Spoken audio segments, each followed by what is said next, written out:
It was early October 2016 when I finally drove out to my cousin Will's farm in rural Nebraska. The last I'd heard from him was a text message that just said, "Taking a break. Cabin's yours if you want it." That was in July. Nobody in the family had seen him since. He was always a quiet guy, lived alone, loved the land more than people. But 3 months without a word, even for him, that was off. His older sister, Dana, had called me a few times about it. I figured she was overreacting. I thought maybe he just ditched his phone and went off the grid again for a while. Will always hated noise, traffic, the whole idea of staying connected. The only thing he liked was farming and hunting and being left alone. That was the whole reason he moved out there in the first place. I hadn't planned on going out to the farm, honestly, but I was dealing with some stress back home, work crap mostly. I needed time away. Will's cabin sounded perfect. Remote, quiet, no service. Just woods, fields, and fresh air. So I took some time off, filled the truck with supplies, and drove 8 hours out of Minneapolis to his place just north of Valentine, Nebraska. The main farmhouse sat on a stretch of land surrounded by dry cornfields, low fences, and old broken-down sheds. I pulled up around noon. It was hot for October, almost 80 degrees. The wind carried dust and the air had that dry, cracked smell of sun-baked soil. No one was there, just his old blue Chevy parked at an angle beside the house, as if he'd gotten out in a rush. That was my first weird feeling. The cabin I planned to stay in was deeper into the property, maybe a mile and a half past the farmhouse, through a barely used dirt trail that wound between the fields and a small patch of woods. It was a single-story wooden building that Will had fixed up himself a few years back. Had a little porch, a metal roof, no real plumbing, and a basic solar setup for power. That was the part one liked most. No internet, no phone, just quiet. I went into the main house first just to check. The front door was unlocked. Inside, everything was still. No dust, but no signs of life either. The sink had a plate in it. The kitchen table had 2 unopened envelopes and an empty coffee cup. His boots were by the door. Nothing seemed ransacked, but it was like he had just stepped out to feed the chickens and never came back. The farm dogs were gone. Will had 2 German shepherds. I didn't see them anywhere. No barking, no tracks, no water bowls. That should have been my sign to leave, but it wasn't. I grabbed the key from under the porch rock and drove my truck down the dirt trail toward the cabin. When I got there, I parked off to the side in a patch of flattened grass. The sun was starting to dip low. The sky had that kind of soft orange haze. I brought in the water jugs, the food, the cooler, and my duffel bag. The cabin smelled like cedar and dirt and faint smoke, like someone had used the fireplace not long ago. I opened a few windows, swatted away a couple of flies, and lit one of those mosquito coils Will always had sitting around. There wasn't much in there. Just a cot, a wood table, 2 chairs, some shelves, a little propane stove, and a big plastic bin full of firewood. No TV, no radio, no distractions. I loved it. That first night was peaceful. I sat on the porch in a camp chair with a cold beer, watching the sun fall behind the cornfields. Everything was still. There were no sounds but the wind in the stalks and the occasional click of insects. I remember thinking how quiet it really was. Not like city quiet, where you still hear cars or people yelling 2 blocks over. This was deep quiet, almost like pressure. It got into your ears. At around 10 p.m., I turned in. The cot was stiff but not bad. I lay there with my eyes on the ceiling, the shadows from the single oil lamp flickering. It was the kind of darkness that swallows the shape of everything. No light from outside, no glow under the door, just blackness. That was the last thing I remember before I fell asleep. The next morning, I woke up to something off. It wasn't a sound or anything obvious. It was more like a feeling, like someone had been standing over me a second before I opened my eyes. I sat up quick and looked around. Nothing. Cabin was shut tight. Front door still locked. I checked outside. No prints, no animals, nothing touched. Still, I couldn't shake it. That kind of deep paranoia that blooms fast, like heat behind your neck. I brushed it off.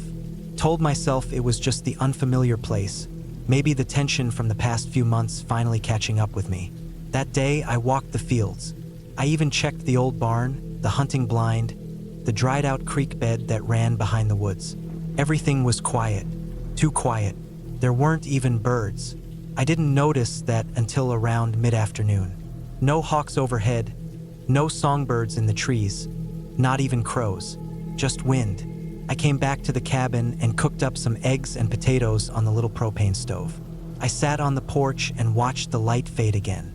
Still no dogs, still no sound, just wind in the corn. That night, I tried to sleep, but the silence was different, heavier.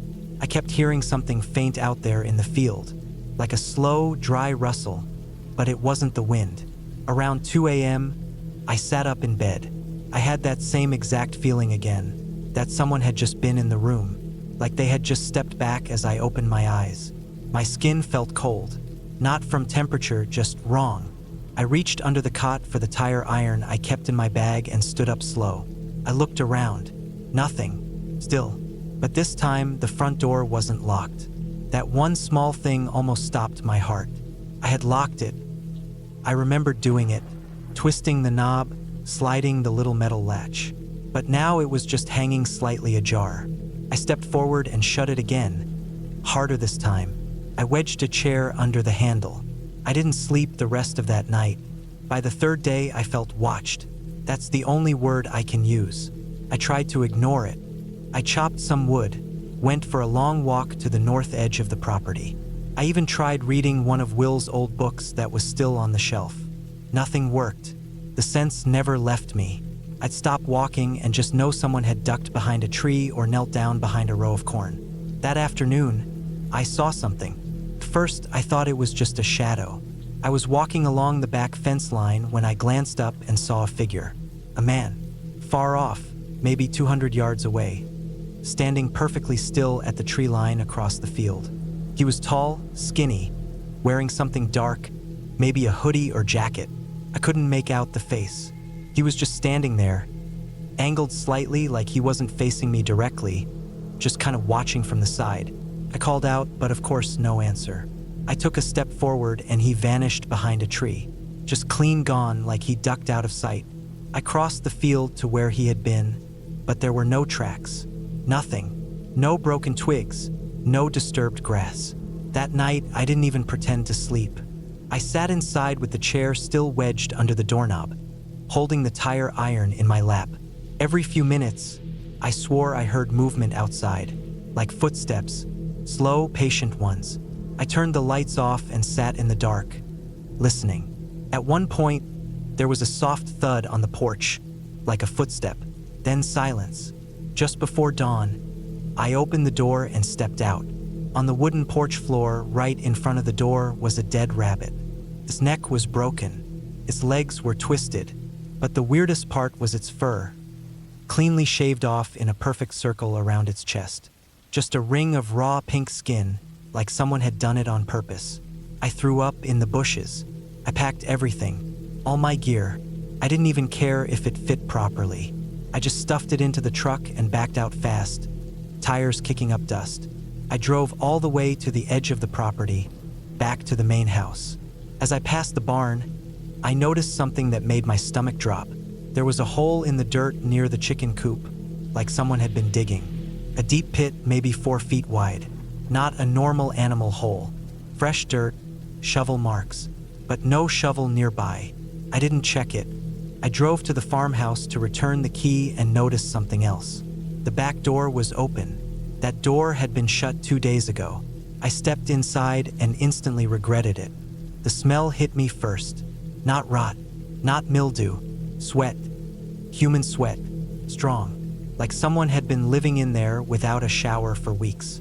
There were new footprints on the kitchen floor. Muddy ones, bare feet, long toes, narrow heel. Not mine. I turned around and got out fast. That was it. I left. I didn't even lock up. I drove 10 straight hours back to Minneapolis and didn't stop for gas until I was almost on empty. I told Dana everything. She filed a report, had the sheriff out there. They didn't find anything. Said the hole by the barn had been filled in when they got there. No rabbit, No footprints. The cabin door was locked again. No sign.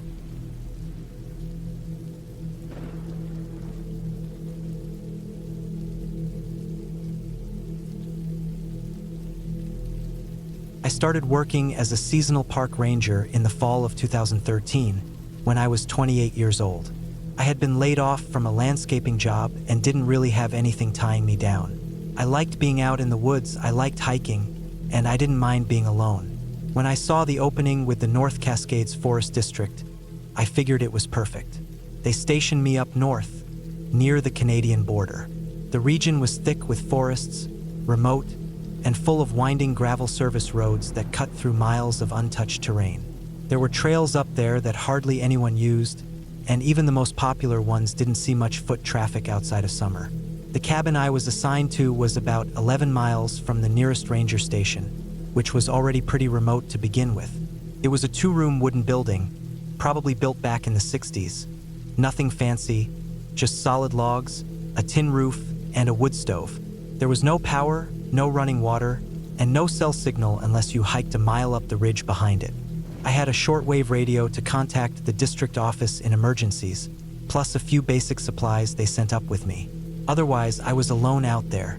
My job was simple: hike the trails, make sure nothing was washed out, damaged, or unsafe, check the trail signs, clean up trash if I saw any, and occasionally write reports if I spotted fire hazards or illegal campsites. Sometimes I'd mark trees with paint for future trail expansion or thinning projects. Other times I just walked the trails and made notes about wildlife, weather, and trail conditions. The first couple weeks were peaceful. I'd wake up before sunrise, heat water on the stove, drink instant coffee, then set out for the day. I'd hike 8 to 12 miles a day depending on the weather. I saw a lot of elk, a couple bears from a safe distance, and heard coyotes nearly every night. It felt like exactly what I needed after a year of stress and uncertainty. Just me, the trees, and the quiet. But then, near the end of my 3rd week, things started to feel off. It started with something small. I came back from a hike one afternoon and noticed my cabin door was slightly open, just an inch or two, but it struck me as odd. I always made sure to shut it tight and latch it before leaving, because the wind up there could get wild. I chalked it up to carelessness, or maybe I hadn't pulled it tight enough. Nothing inside seemed disturbed. I let it go, but the next day it happened again. This time I was sure I had latched it before leaving. I even remembered giving it a tug to check. When I got back around 4 p.m., the door was wide open. Not blown open, just open. The stove lid had been lifted and not put back right. My sleeping bag looked slightly unrolled. Felt like someone had been in there, but not like a robbery. More like someone had rested there, like someone had sat on the edge of the bed and maybe poked around. Still, nothing was taken. My food was untouched. The maps and notebooks were right where I left them. It just felt wrong. I checked the area outside but didn't see any obvious footprints or signs of someone nearby. The ground was dry and hard-packed, not easy to track on. That night, I slept with the axe next to my cot. I kept the lantern on for a long time before shutting it off. A few days later, I hiked the South Ridge Trail, which hadn't been cleared in a few seasons. It was overgrown, and I was cutting back brush with a machete, moving slow. About 3 miles in, I came across a plastic tarp, partially hidden under a downed log. It was covered in pine needles and dirt, but it looked recent, like someone had stashed it, not abandoned it long ago. I lifted it and found what looked like a bedroll underneath, wrapped in a torn army blanket. It smelled like mildew and body odor. There were no bags or gear, no ID, nothing else. Just a tarp, some rope, and a worn-out sleeping mat. I didn't know what to think. Could have been a homeless person. Could have been someone hiding out. Either way, it made my skin crawl. That spot was deep in the woods. No reason to be out there unless you didn't want to be found. I marked the spot on my map, took a couple notes, and made my way back. That night, I locked the door from the inside and stacked firewood against it just in case. I didn't sleep well.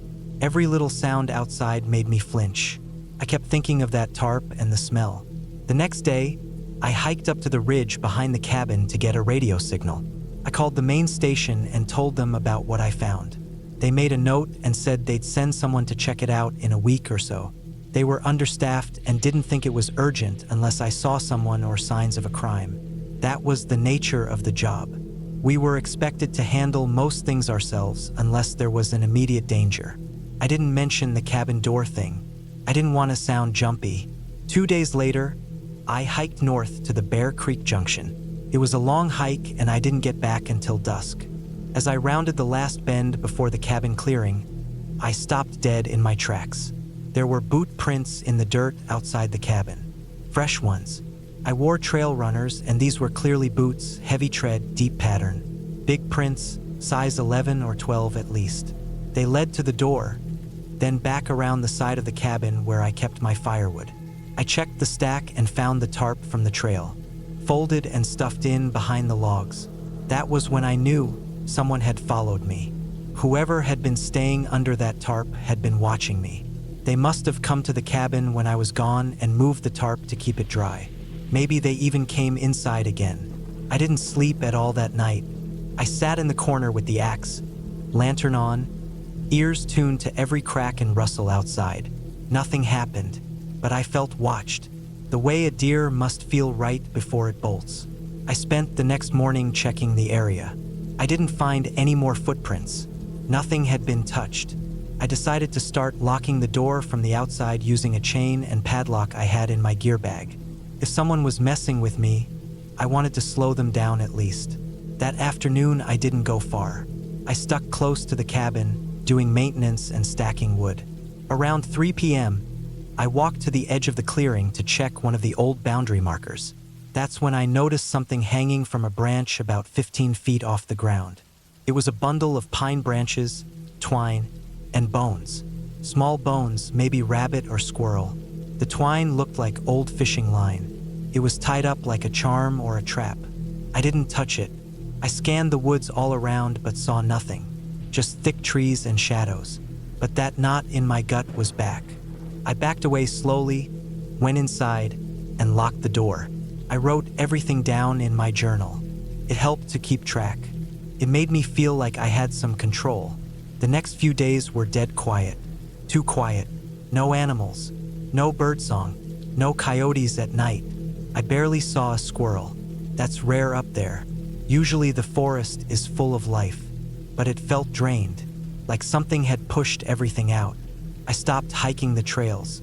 I kept to the cabin, checking the perimeter every few hours, axe in hand. I kept the radio nearby, but the signal wasn't good unless I climbed up the ridge. One night, I woke up around 1 a.m. to the sound of wood creaking. Not the usual groaning of logs expanding or the stove cooling. This was footsteps on the porch. Slow, deliberate. Then I heard the faintest tap on the door.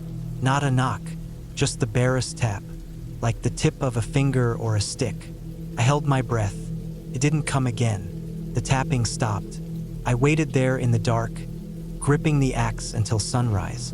When light finally came, I stepped outside and saw a pile of stones by the door, 10 of them stacked neatly in a little tower. I hadn't put them there. I kicked them over, looked around the trees, and didn't see anything. But I felt like I was being hunted. Whoever it was, he wasn't trying to scare me with noise. He was trying to get in my head. And it was working. I decided that morning I needed to get out. I packed my bag, took only what I needed, and left a note at the cabin saying I was headed to the lower station. I didn't use the trails. I cut through the woods, staying off the path, checking over my shoulder constantly. It took me most of the day, but I made it back to the truck parked by the main access road. I drove straight to the district office and filed a report with everything I'd seen. Photos, notes, the map with the tarp location, even the sketch I made of the bone charm. They said they'd send a search team and that I did the right thing. But they didn't sound surprised. They told me a few rangers over the years had experienced strange, tense encounters in that area. Some didn't finish their seasons. I didn't go back. They offered me another station the next spring, but I turned it down. I work construction now. Still get out to hike, but never that deep. Never alone. And never without a way to call for help. I still think about that person in the woods. I don't know if he lived out there permanently or was just passing through.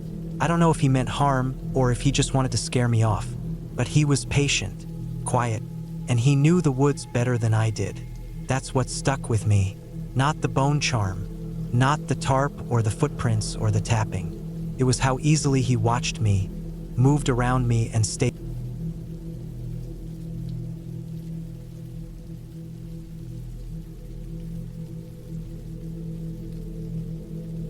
My name is Dylan Reyes. I'm 42 now, but this happened in the fall of 2018. I had just gone through a divorce that left me feeling drained and hollow inside. I'd been with my wife for almost 12 years, and when everything fell apart, I just needed to get away from the city.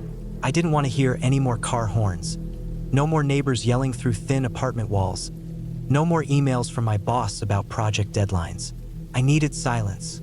A guy I knew from work, Jacob, told me about this small off-grid cabin his uncle used to own in upstate New York, somewhere out past the Catskills. Jacob said it had been sitting empty for over a decade. It was a basic little place, just one floor, a wood stove, some furniture, and an old shed out back. No power, no water. The kind of place where nobody bothered you. That sounded perfect. He gave me a rough location, a hand-drawn map, and the keys. He said I could stay there as long as I wanted, but to be careful hiking around too far. When I asked him what he meant, he just shrugged and said some of the locals didn't like strangers wandering through private land. I thought he was being dramatic. I didn't plan on doing any real hiking anyway. I just wanted to be left alone. I left Manhattan early on a Saturday morning, the weather already starting to turn cold. It was the second week of October. The trees were full of color, yellows, oranges, deep reds, and there was that crisp smell in the air that only comes right before winter kicks in. I stopped once for gas and snacks, then followed Jacob's hand-drawn map once I got off the main road. Took another hour to reach the cabin, most of it on bumpy dirt roads that hadn't been graded in years. I passed a few small farms, old barns with peeling paint, and the occasional beat-up pickup truck parked by a mailbox. When I finally pulled up to the cabin, I wasn't disappointed. It was small, sure, but it looked sturdy. The roof sagged a little, and the wood siding was faded gray, but it didn't look like it was falling apart. There was a stone chimney on one side, and a narrow trail that led to a small outhouse about 50 yards into the woods. A crumbling wooden fence ran behind the place, like maybe someone used to keep goats or something there. The forest pressed in tight from the east and south, and the nearest road was over half a mile away. You couldn't see anything but trees. I got out, stretched, and stood there for a while listening. No voices, no traffic, no planes overhead. Just wind and birds and the sound of branches knocking against each other. I felt like I could finally breathe again. Inside, the cabin was dusty but in decent shape. One main room with a bed, a table, and a couple old chairs. A little kitchen area with shelves but no sink. A pantry that still had some canned food inside. Probably expired, but I brought my own. The bed had a mattress, thin and sunken in the middle, but I'd brought a sleeping bag and foam mat anyway. The stove looked like it still worked, and there was a neat stack of chopped wood against the back wall. I unloaded my gear, lit a few candles, and started settling in. I didn't bring much, just enough food for a week, some clothes, a camp lantern, a hatchet, a flashlight, and a thick book I kept meaning to finish but never had the time. I also brought my hunting knife, mostly out of habit. I didn't think I'd need it. The first night was quiet. I cooked some beans and rice over a small fire in the stove, sat by the window watching the last bit of light fade from the treetops, then crawled into my sleeping bag and fell asleep listening to the creaking of the cabin and the wind in the trees. That peace didn't last long. The first strange thing happened on the second night. I was sitting outside near dusk, just watching the light turn gold through the trees. I saw something move, quick, like a blur, off to the edge of the woods. I figured it was a deer, maybe a fox, but it was fast, too fast. I stood up and looked, but whatever it was had already disappeared into the trees. Later that night, while I was half asleep, I heard a sound outside. It wasn't an animal. It was slow footsteps. Crunch, pause, crunch. They stopped just outside the cabin. My heart thumped in my chest, and I reached for the knife beside my sleeping bag. I held my breath, listening. Nothing. After maybe 2 minutes, I heard the footsteps again, this time moving away. I didn't sleep much after that. The next morning, I checked around the cabin. No footprints, not that I could find. The ground was mostly dry and covered with leaves, so maybe that wasn't surprising. Still, it stuck with me all day. I kept telling myself it was just a deer, maybe a raccoon, something my brain had exaggerated in the dark. But the sound, it was heavy. It had rhythm. A deer doesn't walk like that. By the 4th day, things started feeling wrong. I'd leave the cabin for short walks in the late morning, just to clear my head and stretch my legs. But every time I stepped off the trail, I felt like I was being watched. Once, I walked about 15 minutes to a clearing where an old rusted-out truck sat half-buried in weeds. As I approached it, I saw a fresh boot print in the dirt nearby. Not mine, not old, still sharp around the edges. I backed away and returned to the cabin. That night, I locked the door for the first time.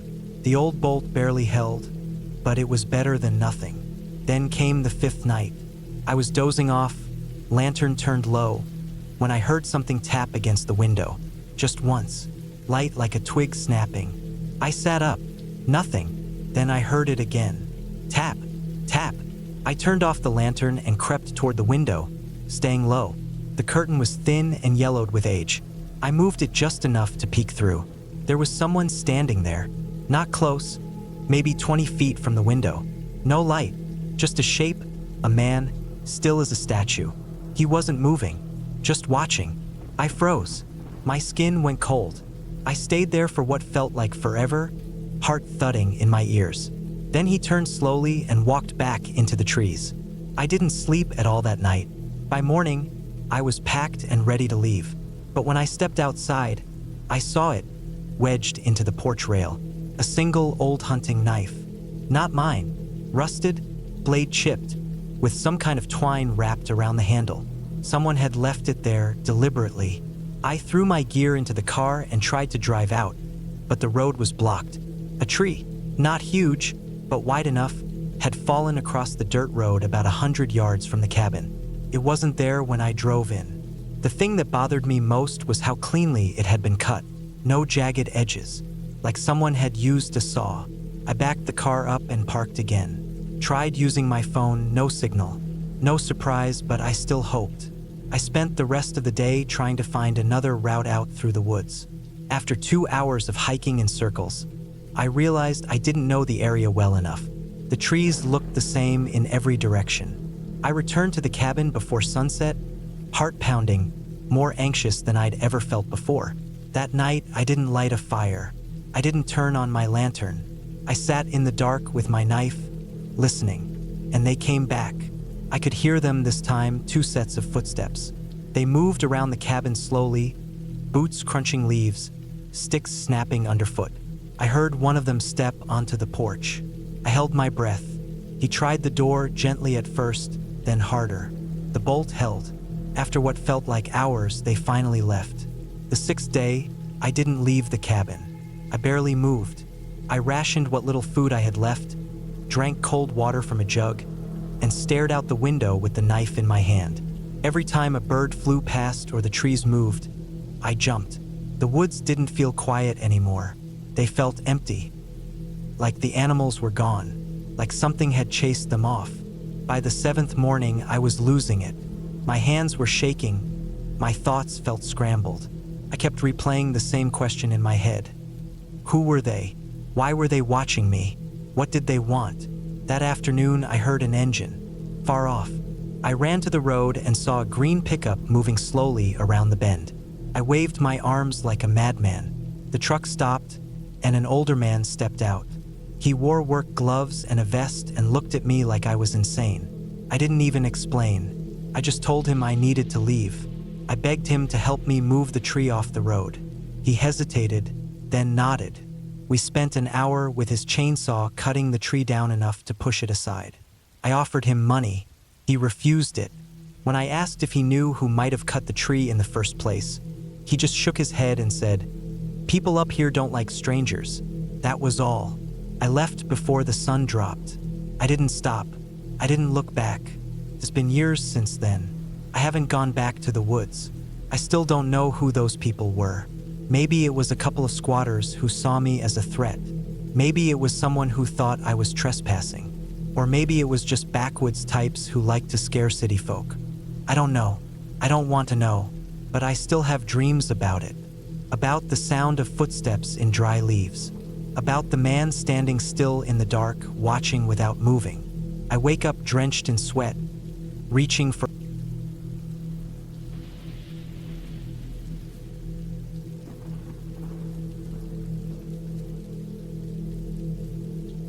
It was late September 2019 when I decided to take a break from everything and spend some time alone in a cabin my uncle had left me deep in the woods of Central Oregon.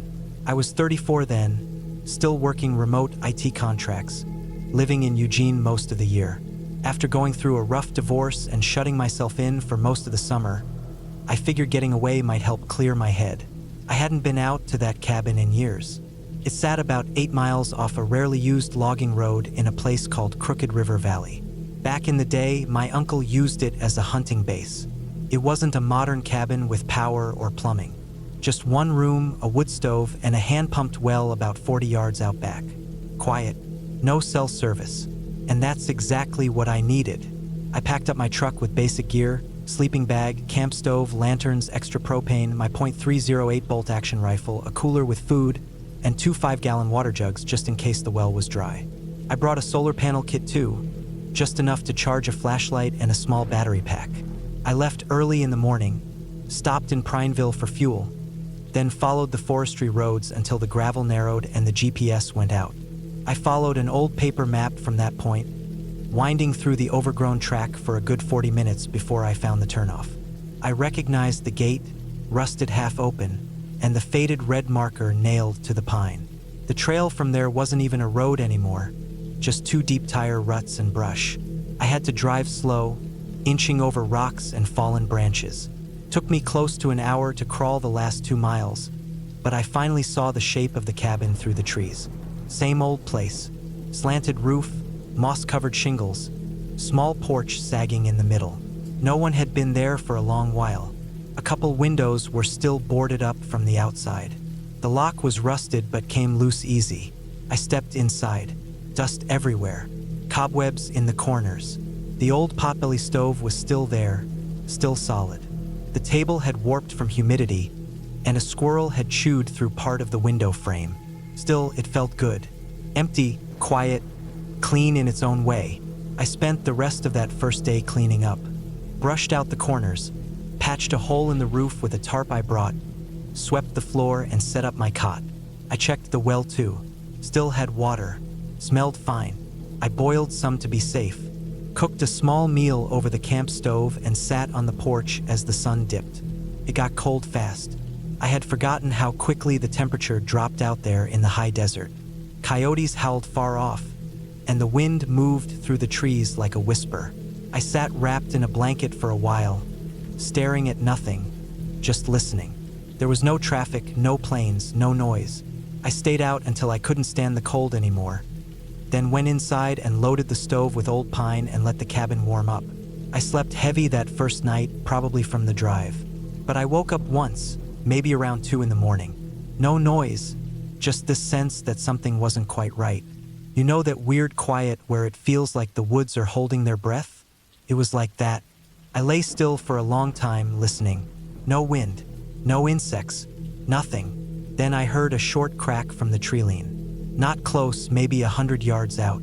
Just one. Could have been a tree shifting. I waited, heard nothing else. Eventually drifted back to sleep. Next few days were peaceful. I hiked around, followed the old trails my uncle had cleared decades ago. Everything was overgrown. I didn't see any fresh tracks, no elk, no bear, nothing. Just old scat and the occasional squirrel. I spent time chopping firewood, organizing supplies, taking photos.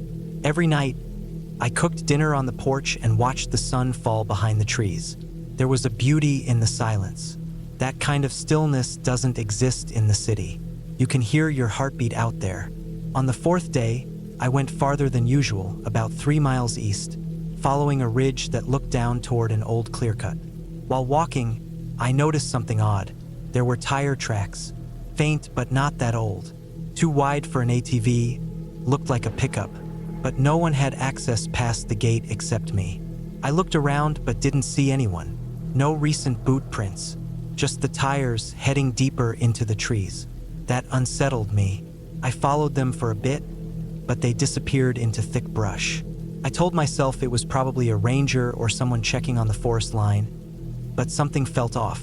I turned back early and kept glancing over my shoulder the whole hike back. That night, I loaded the stove heavier than usual and kept my rifle next to the cot. I didn't sleep easy.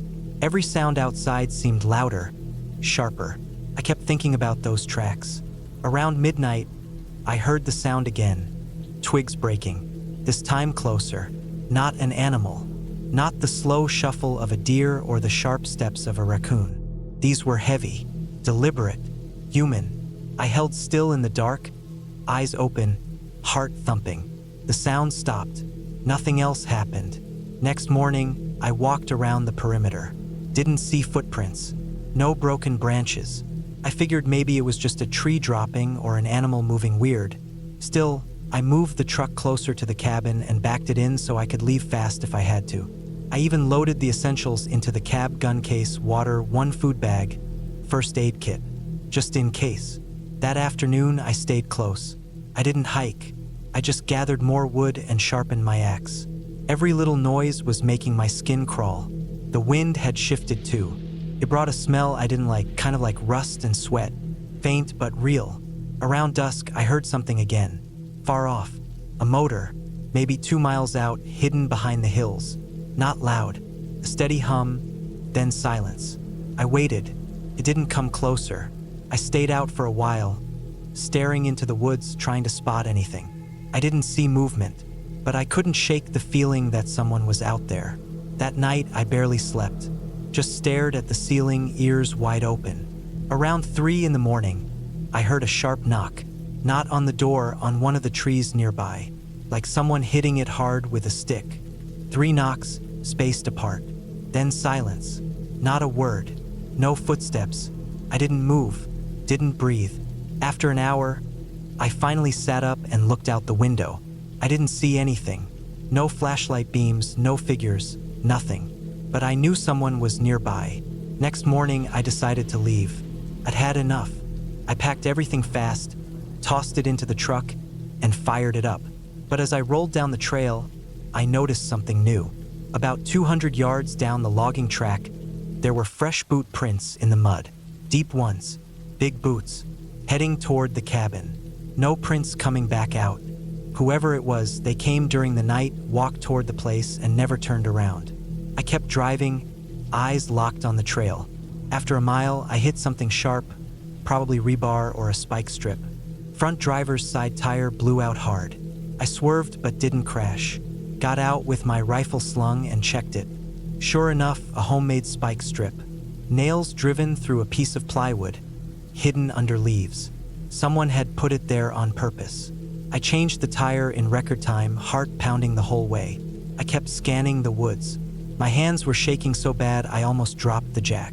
The rest of the road was clear. I drove fast, didn't stop until I hit pavement near Prineville. Once I got signal, I called the local ranger station and reported what I found. They didn't say much, took my report, said they'd look into it. I never heard back. I never returned to that cabin either. I thought about going back with a friend, just to check it out, maybe grab a few things I'd left behind, but I didn't. A few months later, I saw a news article online. A hiker had gone missing in that same region. Last seen near a fire trail not far from where I'd camped. They never found his body, just his vehicle parked near one of the forestry gates. The same gate I'd gone through. I sold the property the next year. Cheap, didn't even ask questions when the guy wired the money.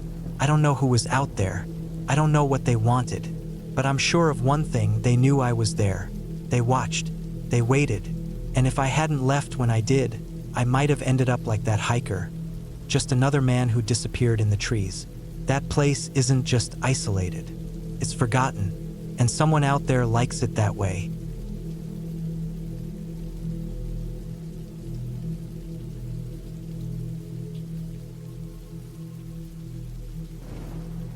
I was 37 years old when I decided to take a break from work and get away from everything for a bit. The last few years had drained me, mentally, physically, and emotionally. I worked in construction in southern Indiana, mostly on commercial buildings. My back was killing me every other day, and I was losing sleep more often than not. My doctor said I needed rest and space. No phones, no stress, just quiet. So I rented a small cabin in northwestern Montana. It wasn't a fancy Airbnb type. It was the real kind, wooden, old, isolated, and sitting by itself about 5 miles from the nearest paved road. The guy who rented it to me had owned it since the 80s and said it was used mostly by hunters and fishermen. It had no running water but did have a working wood stove, a hand pump well outside, and a basic gas-powered generator for nights when I wanted to use lights. I flew into Kalispell, picked up an old rental truck, and drove a couple hours out toward a thickly wooded area near the Flathead National Forest. The gravel road to the cabin was bumpy and overgrown, and the moment I got out and looked around, I could feel how far removed I was from the world. Felt good, honestly. The air was cleaner. My ears didn't hear anything but wind and birds. No traffic, no ringing phones, just me and nature. I spent the first few days chopping wood, cleaning up the inside of the cabin, hiking around the area, and cooking simple food on a small propane stove. I brought enough dry food, canned stuff, and bottled water to last at least 2 weeks. I had a small solar battery pack for my flashlight and phone, but I planned not to use the phone except for emergencies. I turned it off and stuffed it in a drawer. The cabin itself was simple. It had a single room with a cot, a shelf with a few old books and tools, a table, and a narrow window that looked out toward the woods. The outhouse was about 20 yards out, and behind the cabin there was a narrow trail that went deeper into the trees. I didn't know where it led, but I figured I'd explore it later when I was rested up. By the 5th day, I started to settle into a rhythm. Woke up early, made some instant coffee, sat outside in the cold with a blanket, listened to birds, read, chopped more wood, maybe walked a bit. It was peaceful, but that night something changed. I was sleeping when I thought I heard crunching sounds outside. It was probably close to 2 a.m., and the cabin was dead silent. There wasn't wind, no rain, just stillness. But I definitely heard footsteps, slow, careful ones, like someone trying not to make too much noise. At first, I thought it might be a deer or maybe a bear, so I didn't panic.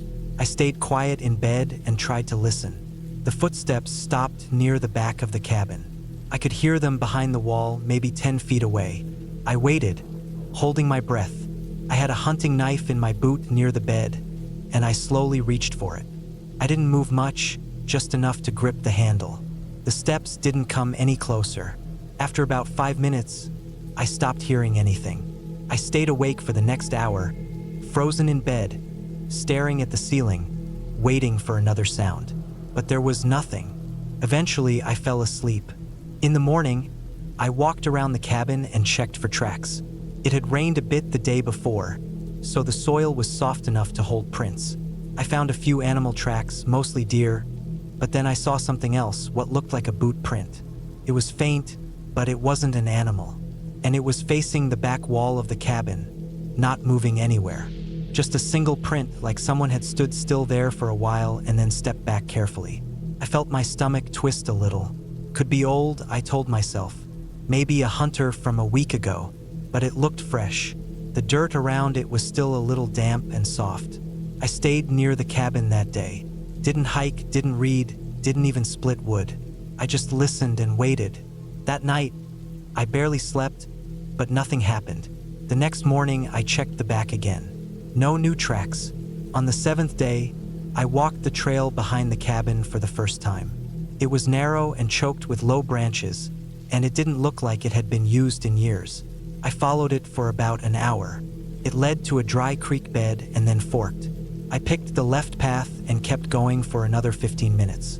That's when I saw something strange. There was a tree stump that had been carved into. Not with initials or anything like that. It had long, wide cuts in it, like someone had taken a blade to it again and again. The stump had dried blood on it, too, like something had been butchered there. A raccoon or deer, maybe. But it didn't look like a clean job. It looked rough, frantic, messy. Nearby, I saw bones. Not a full skeleton, just pieces. A rib, a cracked skull, probably from a deer, I hoped.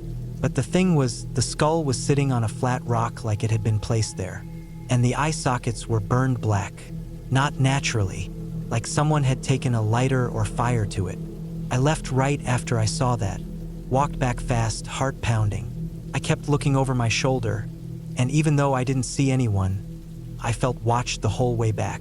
I didn't even stop to rest when I got to the cabin. I just packed a small bag with my flashlight, knife, and some food, then drove the truck down the trail and parked it closer to the road. I thought about leaving completely, but I didn't want to overreact. I told myself maybe someone used that area to hunt and clean their kills and that I was just being paranoid. Still, that night, I kept the lights off and stayed in the dark. I sat by the window and watched. Around midnight, I saw a light in the woods. It was far off, maybe 200 yards out. It moved slowly between trees, back and forth. Not fast like someone hiking, more like someone pacing. It didn't flicker like a flashlight. It was steadier, dimmer, maybe a lantern or a headlamp on low power. It stopped moving after about 10 minutes. Just stood there. I didn't sleep that night either. I stayed inside the next day. By then, I was on edge every minute. Every sound made me freeze. Every shadow looked wrong. The forest didn't feel peaceful anymore. It felt like something was just out of sight, waiting. That evening, just before dark, I found something hanging on the door handle outside. A single, small animal jawbone tied with string. It was yellowed and cracked. It looked like a possum or raccoon jaw. I dropped it right away and looked around the trees. Nothing. No sound. Just cold air and a sinking feeling in my gut. I stayed up all night again. I didn't even sit. I stood by the table with my flashlight in one hand and knife in the other. I didn't turn on the generator. I didn't move from that spot. I just waited. At some point near 4 a.m., I heard the steps again. This time they were clearer, slower, heavier. They came from the front and moved around the side. Then they stopped. I stood completely still, my ears ringing. I heard something brush against the wood siding. Fingers maybe. Or fabric. It was deliberate. Then came the sound I can't forget. The creak of the back window. It was old and warped, and I hadn't even considered locking it. I turned and raised my flashlight, but nothing. The window was still shut, but there were fresh smudges on the glass, like skin or dirty gloves had touched it. That was it. At first light, I grabbed everything I could, threw it in the truck, and drove. I didn't stop until I got to Kalispell. I didn't report anything. What would I even say? That someone left bones, touched the cabin, stood outside in the dark? Back home in Indiana, I couldn't sleep right for weeks. I kept checking my apartment windows. I kept thinking I'd see a light in the parking lot. Sometimes I dream I'm back in that cabin, waiting, listening. But I don't go camping anymore. I don't rent remote cabins. I don't even go out of town alone. The worst part isn't what happened. It's not knowing why. Someone was out there, and I was never supposed to see them.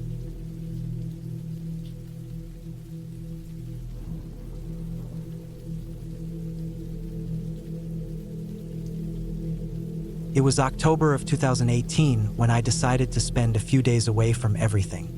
I'd been working construction jobs nonstop that year, bouncing around different states. My body was worn down, my mind tired. I wanted quiet, just silence, trees, and my dog, Bo. That's all I needed. No cell service, no traffic, no neighbors slamming car doors in the middle of the night. Just peace. A friend of mine named Ray had a small hunting cabin in southern Oregon. He didn't use it much and had always told me I was free to use it if I wanted. It was far from any towns, tucked deep into some government land about 20 miles off the highway, down a gravel forestry road that barely looked traveled anymore. The cabin had no electricity, no running water, just a small wooden structure with a metal roof, a wood stove, a cot, and some shelves.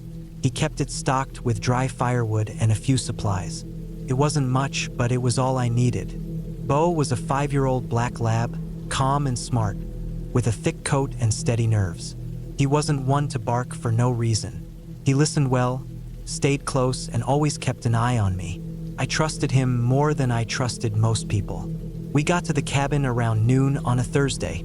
The drive in had taken longer than I expected because some fallen branches had blocked part of the road. I had to get out and drag them off just to keep going. It wasn't the kind of place people visited often. The dirt path was narrow and overgrown in places, the trees pressing close on both sides, like they were trying to reclaim the road. That suited me fine. The cabin was in a small clearing at the bottom of a hill, surrounded by pines and firs. It had a simple porch with 2 steps, and the wood siding was gray and weathered. A pile of chopped wood was stacked neatly beside the door under a lean-to. Bo jumped out of the truck and started sniffing around the edges of the clearing, tail wagging, nose down. He seemed relaxed. That made me feel better. Inside, everything was just like Ray said.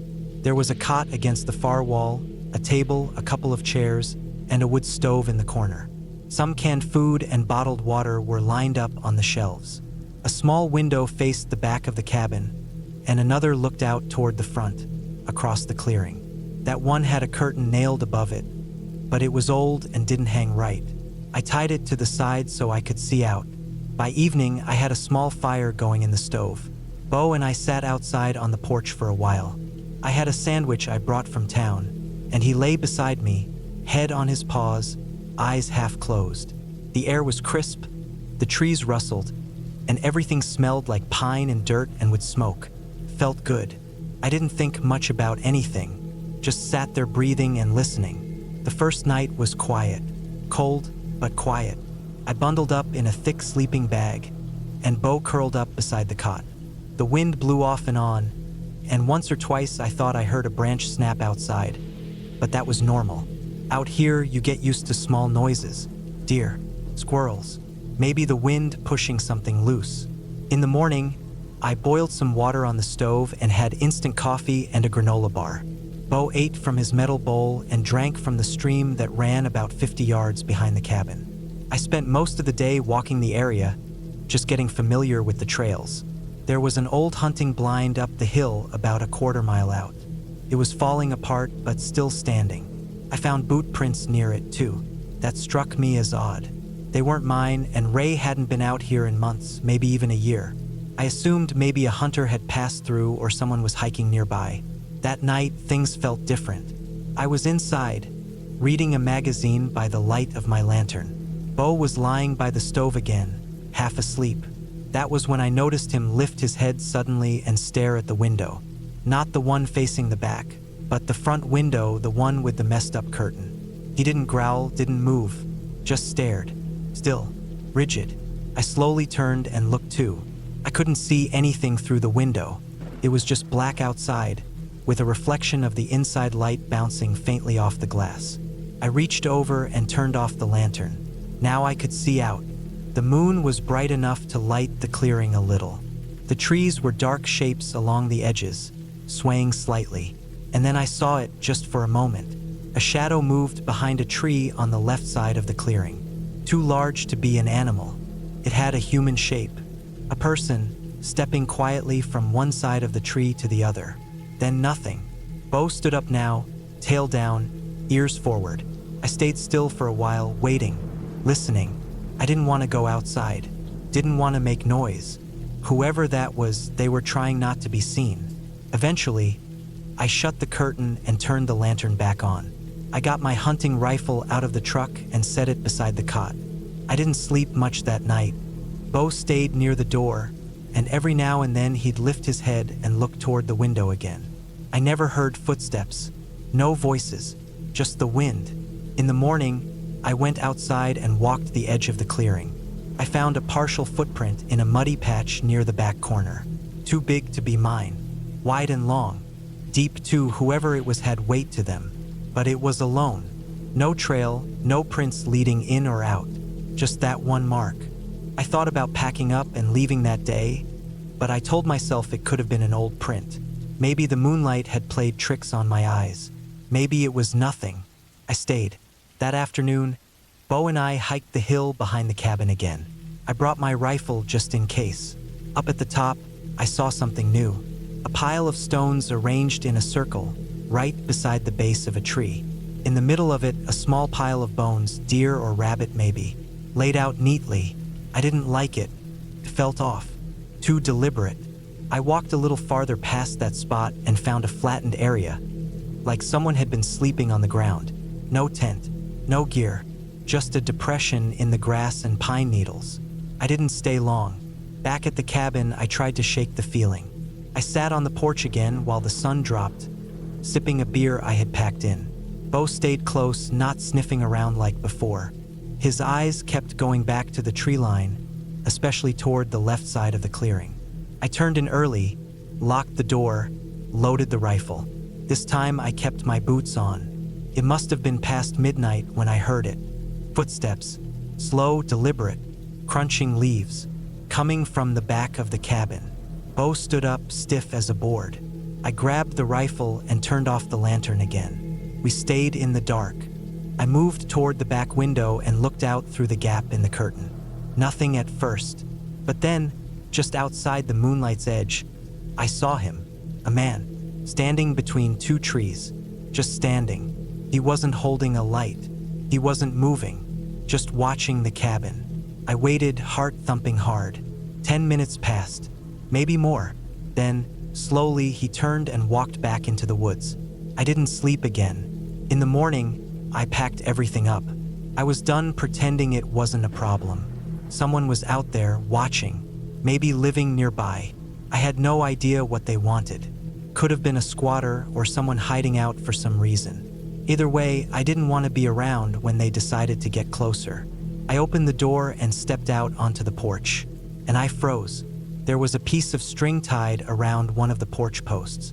Thin, red string, wrapped several times and knotted. Hanging from it was a small charm made of sticks and what looked like animal hair, bound together in a weird shape. It hadn't been there the day before. Bo stood beside me, staring at it, growling low in his throat. We left right then. I drove fast down the forestry road, bouncing over rocks and ruts, heart pounding the whole way. I didn't stop until we hit the highway. Later that week, I called Ray and told him what happened.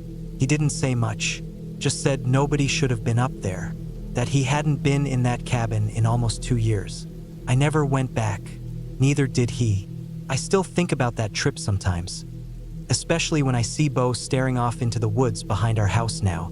He's older, slower, but every once in a while, I'll catch him staring at the tree line like he did that night in Oregon. Like he remembers too.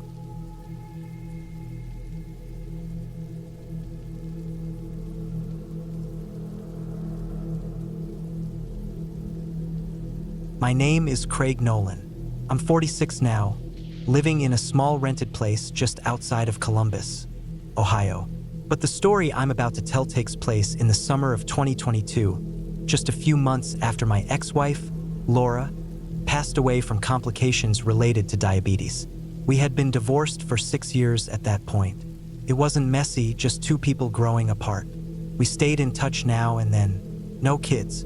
Nothing to tie us together anymore except one thing, the cabin. We bought it back in 2013 during better days. A small wooden structure in the Appalachian foothills of southeast Ohio, about 15 miles from the town of Nelsonville. It was remote, just how Laura liked it. No neighbors, no cell service, no power grid. We used to spend long weekends there, sometimes a week or more, especially in fall when the leaves changed. After the divorce, we agreed she'd keep the cabin. I had no interest in fighting over it. I didn't want it back. It had her fingerprints on everything. Handmade curtains, crooked little shelves she insisted on building herself, old cast iron pans her grandfather passed down. I hadn't stepped foot in it since 2016. But when she died, her sister called me. Said Laura had left the cabin to me in her will. I almost laughed. What the hell was I supposed to do with it? I didn't want anything from her. I hadn't even gone to the funeral. But for whatever reason, I couldn't ignore it. The more I thought about it, the more the idea got stuck in my head. So in late July 2022, I drove down there. I didn't tell anyone. Not my brother, not the guys at work. I just packed up a duffel bag, loaded it into my old Tacoma, and left town early one morning. I brought a few basics, tools, camping gear, a flashlight, dry food, and a 9mm pistol. I don't usually carry, but I figured out there, alone, it couldn't hurt. It was a 5-hour drive, give or take. Hot that day, 92 degrees and climbing. The last hour was all winding roads through thick forest. No other cars. I stopped for gas in Nelsonville, then kept going until I hit the dirt road that led to the cabin. Gravel crunched under the tires, dust billowing behind me like smoke. It was strange how quickly the real world slipped away out there. 1 minute I was listening to classic rock on the radio, and the next it was nothing but trees and heat and insects buzzing around the windshield. I finally pulled up to the cabin a little after 2 p.m. It hadn't changed much. The porch sagged a little more than I remembered. Moss had spread across the north side. The green tin roof was faded, but still intact. The air smelled like old wood and damp soil. I shut off the truck and just sat there for a few minutes, letting the heat soak in. The front door creaked when I opened it. Inside, everything was coated in dust. The sunlight cutting through the small windows made it look like the place was underwater. Cobwebs stretched between the beams overhead. Laura's little touches were everywhere. Painted mugs, a basket full of pine cones, a faded rug she picked up from a flea market in Kentucky. I walked through slowly, checking every room. The bedroom was just as I remembered. The bed was made. A book sat open on the nightstand. I didn't recognize the title, something about edible plants. She always had a thing for that kind of stuff. Even in the kitchen, jars of dried herbs lined the shelves. Some labels had faded, others were peeling off. I opened the back door and stepped onto the rear deck. From there, you could see the trees sloping down into a little valley. I remembered sitting out there with a beer, watching the fog roll in during early mornings. It was beautiful, but now it felt hollow. I should have left right then. Loaded up a few things, taken some pictures for the lawyer, and driven back home. But instead, I told myself I'd stay one night, just to see how it felt. Maybe say goodbye to whatever part of me was still tied to this place. I brought in my gear, set it down in the bedroom, and went to check the old generator shed out back. The generator was shot, hadn't run in years, and I didn't bother trying to fix it. I brought some solar lanterns and a power bank anyway, just in case. Around 6 p.m., I made a small fire in the stone ring near the edge of the property, cooked a can of chili, drank a warm beer I'd brought. The woods were silent except for cicadas and the occasional bird. I sat there a long time, staring into the flames, thinking about Laura. Not in a sad way, just trying to remember who we used to be. When the sun finally dipped below the hills, I doused the fire and went back inside. The night crept in fast. I turned on a lantern and set it on the table. Shadows stretched along the log walls. I sat in the old rocking chair near the front window, just listening. Crickets chirped. A breeze pushed through the trees. Everything was calm until I heard the sound. It was faint at first, a soft crunching, like a footstep on dry leaves. I froze. There it was again. I leaned toward the window, holding my breath. Maybe it was just a deer or a raccoon. Then I heard it again, closer this time. Slow, steady, too deliberate to be an animal. I stood up quietly and grabbed the flashlight and the pistol. My heart was beating hard now.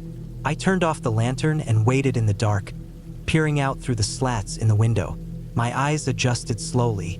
The moon was high, casting silver light across the clearing. Nothing moved. After 5, maybe 10 minutes, I started to relax. Maybe it had just been a branch falling. Maybe I was jumpy. I set the gun down on the table and decided to go to bed. I woke up sometime in the middle of the night. It was pitch black. No noise, no wind, just that dead, muffled silence that only comes deep in the woods. Then I heard it again. A light knock, not on the front door, on the back wall. Just one knock, then another, then nothing. I sat up, heart thudding. The flashlight was on the floor. I grabbed it and flicked it on. The beam cut through the darkness. The clock said 3:21 a.m. I waited. My mouth was dry. I didn't move for several minutes, just listening. Then I heard something shuffle around the back of the cabin. Not a knock this time, more like dragging, like something brushing along the wooden wall. It moved slowly, past the bedroom window, and stopped near the side door. Then it went quiet. I got up, holding the flashlight in one hand and the pistol in the other. I moved toward the side door, every floorboard creaking under my feet. I didn't open it. I just stood there listening. No sound now, no wind, no insects. Eventually I backed away, returned to the bedroom, and sat on the edge of the bed. I stayed awake until dawn, listening to every single noise. I never saw anything, but I know what I heard. When morning came, I stepped outside. Everything looked normal. I walked around the cabin, scanning the ground. No footprints, nothing disturbed, no sign of anyone or anything. But then I noticed something weird. The little bundle of firewood I'd stacked near the back wall, it was gone. Just gone. Not knocked over, not scattered, just completely missing. And I knew I hadn't burned it all the night before. I walked a bit farther into the woods, maybe 20 yards out, and there it was, restacked in a neat pile at the base of a tree. No animal would do that. No windstorm could carry and restack logs. Someone had moved it. That's when I realized I wasn't alone out there. I decided to leave. I went back inside, packed up everything fast, and locked the cabin behind me. I tossed my stuff into the truck and started the engine. As I pulled away, I glanced in the rearview mirror.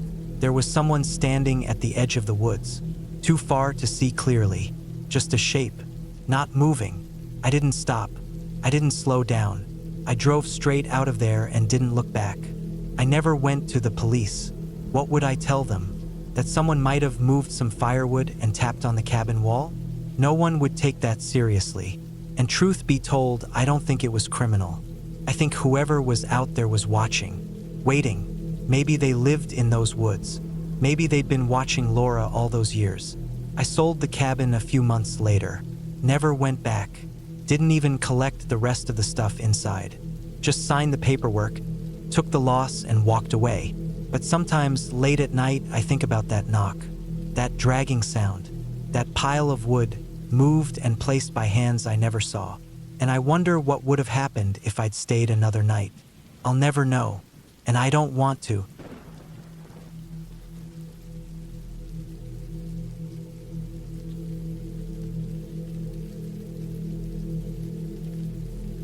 It was late September of 2013 when I decided to finally start working on the small cabin I'd been planning for over a year. I had spent the past several months clearing a little section of wooded land I bought cheap near the north edge of Henry County, Tennessee. It was about 13 miles from the nearest town, nothing fancy, just a narrow 2-lane road that snaked its way through the trees and farmland before cutting off onto gravel. There wasn't another house for at least 4 miles, and I wanted it that way. I was 29 back then, single and tired of apartment living. My job let me work remotely, and I had saved enough over the past few years to buy a cheap, used trailer to live in temporarily while I built something permanent. Not a full house, just a small one-room cabin with a loft and maybe a little front porch someday. Something I could be proud of, built with my own hands. I'd done the prep work. Foundation stakes were laid, gravel had been spread and tamped down, and I had brought out the first batch of treated lumber the weekend before. My trailer sat just 100 feet off the build site, backed up near a tree line where I could plug into a small generator and not worry too much about being seen from the road. Not that many people drove down that road anyway.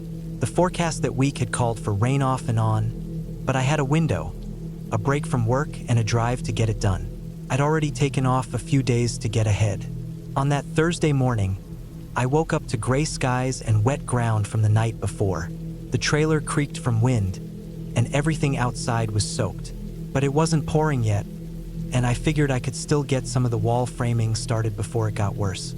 I threw on my rain gear, rubber boots, a thick hoodie, and a plastic poncho that clung to my arms, and stepped out. The ground was soft but not terrible. I had 2 sawhorses already set up near the foundation space, along with a big tarp covering most of the lumber. My drill and tools were inside a plastic box I kept weighted with bricks to keep it from blowing away. The first few hours went fine. I managed to square the base plates and start framing the back wall. The rain had picked up into a soft drizzle, just enough to keep me wiping my eyes every few minutes. I wasn't worried about the rain yet. I'd worked in worse. By 4 p.m., the wind shifted. It started coming in from the east, stronger, colder. The trees on the edges of the clearing bent more than I was comfortable seeing. I remember standing on the frame and feeling a drop in the air, that kind of cold that settles into your bones without warning. That's when I knew I should stop, but I kept going. I told myself I'd just finish one more section. I was so close to squaring the front frame, and once that was in place, I could cover it with a tarp and let it sit. I hated stopping in the middle of something. I kept working through the cold drizzle. By the time I'd nailed the top plate, it was getting dark. The sky had gone that deep, overcast blue that comes just before full night. I didn't have outdoor lights set up yet, just a rechargeable LED lantern and a headlamp I wore strapped around my forehead. I packed up the tools quickly and dragged everything I could under the tarp. The rain picked up again, heavier now, a steady sheet of it. My boots made thick sucking sounds every time I lifted my foot from the mud. When I made it back into the trailer, soaked and aching, I was glad I brought extra clothes. Inside, the trailer was dark, except for the little lantern I had hanging from a hook above the table. I dried off, changed into fresh sweatpants and an old army jacket, and made myself a can of chili on the propane stove. I ate in silence, just listening to the wind beat against the trailer and the rain hammer the roof like nails. No phone signal out here, not during storms. That was normal. I wasn't expecting to talk to anyone. I should have just gone to sleep after that. But I didn't. Around 7:30 p.m., I thought I heard something outside. Not the wind, not the rain. It was a thud, a deep, soft kind of sound. Something hitting the dirt or maybe wood. It was quick, then gone. I paused with my spoon in the air, listening. But all I could hear was the storm. Probably something fell, branch, tarp, anything. I told myself to ignore it. It's just the storm shifting things around. But a few minutes later, I heard it again. This time it was slower and there were 2 thuds, like footsteps, not boot steps, something lighter, more careful. But again, quick. Then silence. I sat frozen for a minute, spoon still in hand, my body leaning slightly away from the window. The trailer had one small glass window near the table and a curtain I hadn't bothered to pull shut. I turned off the lantern above me and stood there in the dim light of my headlamp, trying not to make a sound. My mind ran through everything logical. Could be a deer. They come close sometimes, even at night. Could be the wind moving things oddly. I've seen stacked lumber shift before. Maybe a raccoon or a coyote. But it didn't feel like that. There was a kind of rhythm to it, and it was close. Too close. I stepped softly to the back of the trailer, turned off the headlamp, and peered through the bedroom window toward the build site. Nothing. Darkness. The rain blurred everything like a fogged-up lens. I couldn't see more than 20 feet. That's when the generator cut out. I felt it. The hum went dead. The whole trailer went silent. No more light, no more background noise. Just rain and wind. The shadows inside the trailer shifted, pressing in. I held still. It wasn't just the generator failing. It had fuel. I had checked it earlier.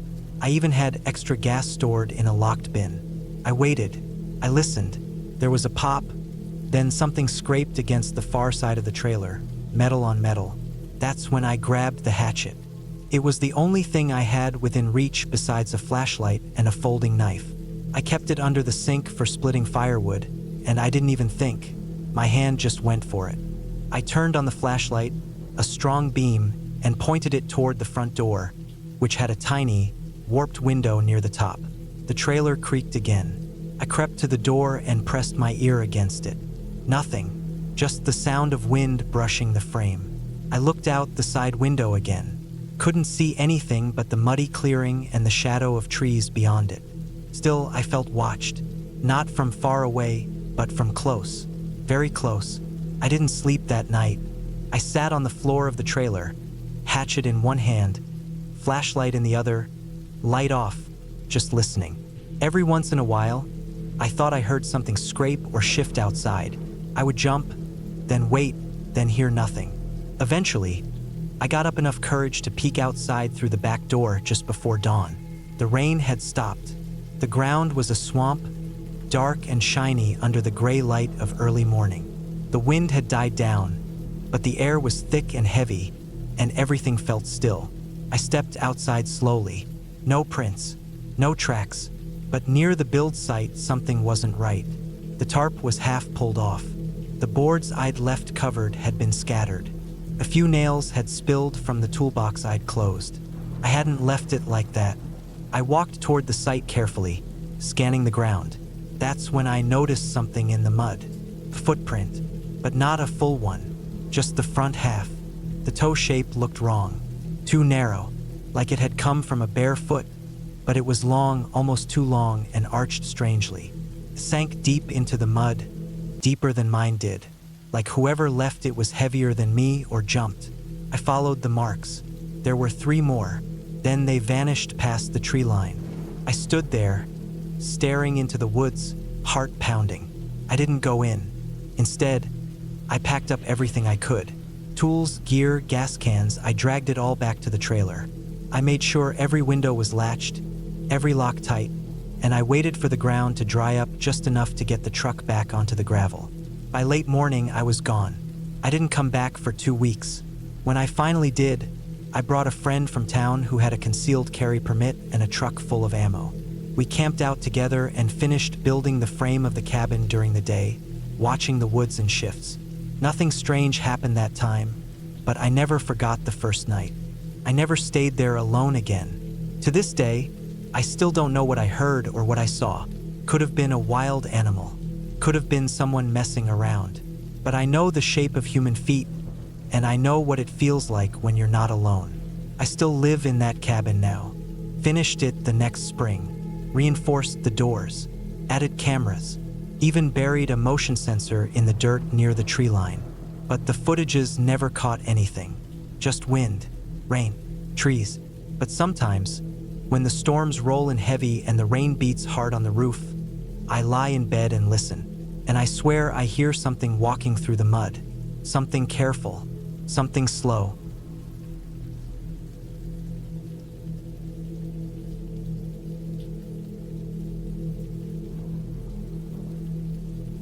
It was the summer of 2011 when I decided to finally take some time off and clear my head. I had been working nonstop for years in a carpentry shop in a small industrial town called Harrisburg, Arkansas. Long hours, heavy lifting, dealing with irritating clients. Everything had started to feel like it was weighing down on me all at once. I was 34 back then, not married, no kids.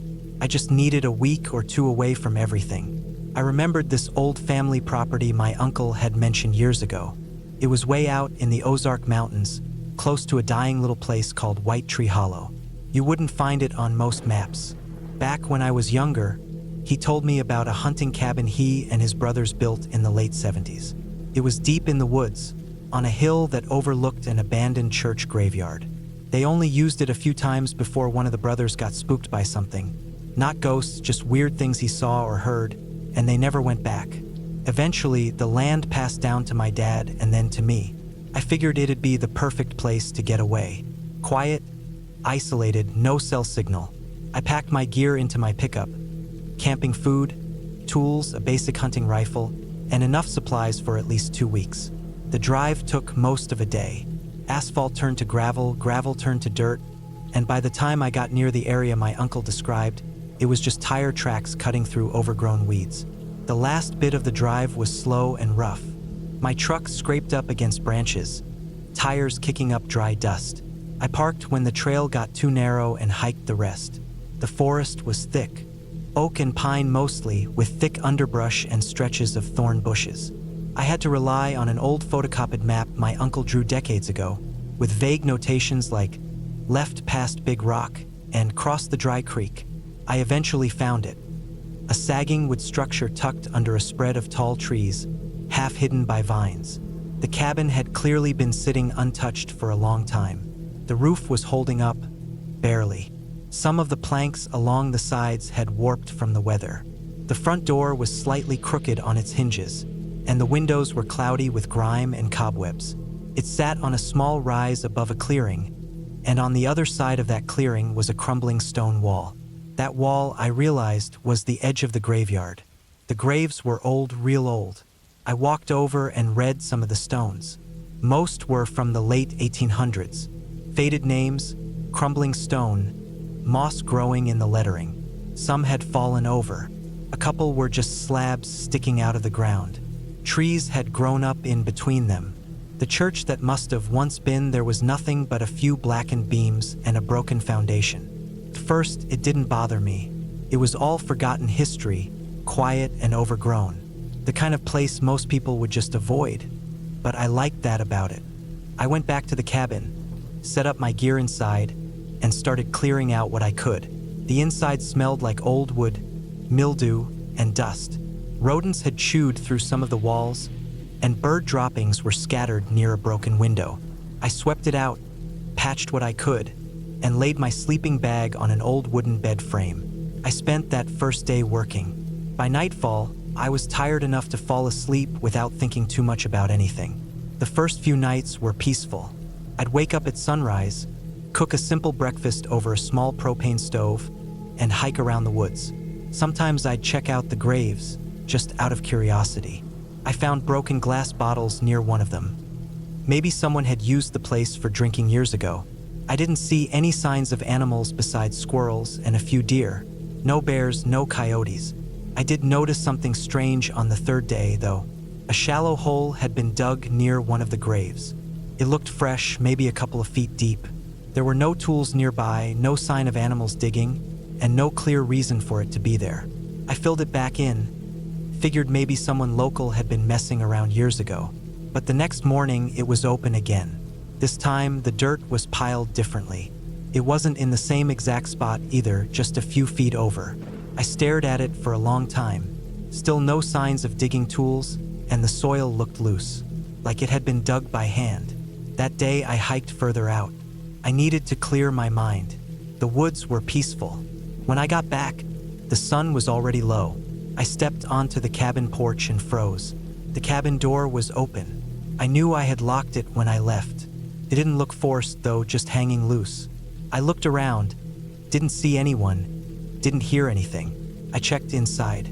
Nothing was taken. My gear was untouched. Even the rifle was right where I left it. It didn't make any sense. That night, I didn't sleep well. Every sound outside the cabin seemed louder. I kept thinking about that door and that open hole. I locked the door again, placed a small metal toolbox in front of it just in case it opened. I lay in the dark, staring at the ceiling, trying not to think about anything. Sometime around 3 a.m., I heard soft movement outside, just a light crunch, like leaves being stepped on. Then another. I stayed still. The sound came closer. It stopped near the window. I held my breath, reached slowly for the rifle. I didn't dare look out the window. Minutes passed, then more movement. Whatever it was, it circled the cabin once and left. I stayed up the rest of the night, gripping the rifle. In the morning, I checked around. I found faint boot prints, old ones mostly, but one looked newer. Not fresh, but not as weathered. They led toward the graveyard. I followed them. Nothing else was there, but another hole had been dug. Same spot as before. This time it was a bit deeper. I started thinking that maybe I wasn't alone out here. Maybe someone was using the area and didn't like that I had come back. A squatter maybe, or someone who used the place to hide things. I left the cabin that day to hike into the nearest town for supplies. Fort Smith, over an hour's drive once I got back to the truck. I stocked up on food, bought extra locks and batteries, and even grabbed a motion-activated trail cam from a local hunting shop. When I returned, it was dusk again. The cabin was untouched, but something was off. My tools had been moved, not taken, just shifted slightly. I set up the trail cam on a tree near the graveyard. I aimed it right at the section where the hole kept appearing. I also locked the door with a metal chain I installed and placed my heavy toolbox in front again. That night, I stayed up with a flashlight and the rifle on my chest. I must have dozed off at some point, because the sound of something scraping woke me. It was faint, like something dragging across dirt. I sat up, turned on the flashlight. The sound stopped. I aimed the light out the window, but all I saw were trees. The rest of the night was silent. In the morning, I grabbed the trail cam and checked the footage. Caught something. At 2:37 a.m., the camera picked up movement. The footage was grainy black and white. A man, at least it looked like a man, walked into frame from the far right. He was wearing old, torn clothes, maybe coveralls. He had a shovel. His face wasn't clear. He walked to the same grave, started digging slowly, and then turned to look directly at the camera. His face was shadowed, but he knew it was there. He stood still for a long time. Then he walked off into the trees with the shovel. I watched it 3 times. My stomach tightened. I wasn't alone. Someone else was out here, maybe living nearby, maybe watching me. I packed my things that day, but something made me hesitate. I didn't like leaving unfinished things. That's always been a problem of mine. I needed to know why someone was doing that. I set the camera up again that night, but moved it higher in the tree and aimed it slightly differently to catch more of the path. I also stayed outside on the porch until dark, watching. The woods were still. The graveyard was quiet. No wind, just the buzz of insects and the distant call of some night bird. I sat out there for hours until the cold made me go back inside. At 3:12 a.m., I heard a knock, not on the door, but on the wall of the cabin. One soft knock, then nothing. I didn't move. I just listened. Nothing else happened. In the morning, I grabbed the camera again. This time, the footage showed the same man walking up from the trees and standing by the grave. He stared at the grave, didn't dig, just stood there for 5 minutes. Then he slowly turned around and walked toward the camera. Just before he went out of frame, he raised one hand and pointed at it. I left that morning. I didn't care about finishing anything anymore. I hiked back to the truck, got in, and didn't stop until I hit paved roads again. I sent the footage to a friend of mine later, someone who works in forestry. He showed it to a local ranger. They said they'd look into it, but I never heard anything back. I never went back to that cabin. I left the keys on the kitchen table. A few years later, I sold the land to someone I never met. I didn't mention the graveyard. I didn't mention the man. I don't believe in ghosts. I never saw anything supernatural. But someone was out there, digging up graves in the middle of the night. Someone knew I was there. Someone walked around the cabin.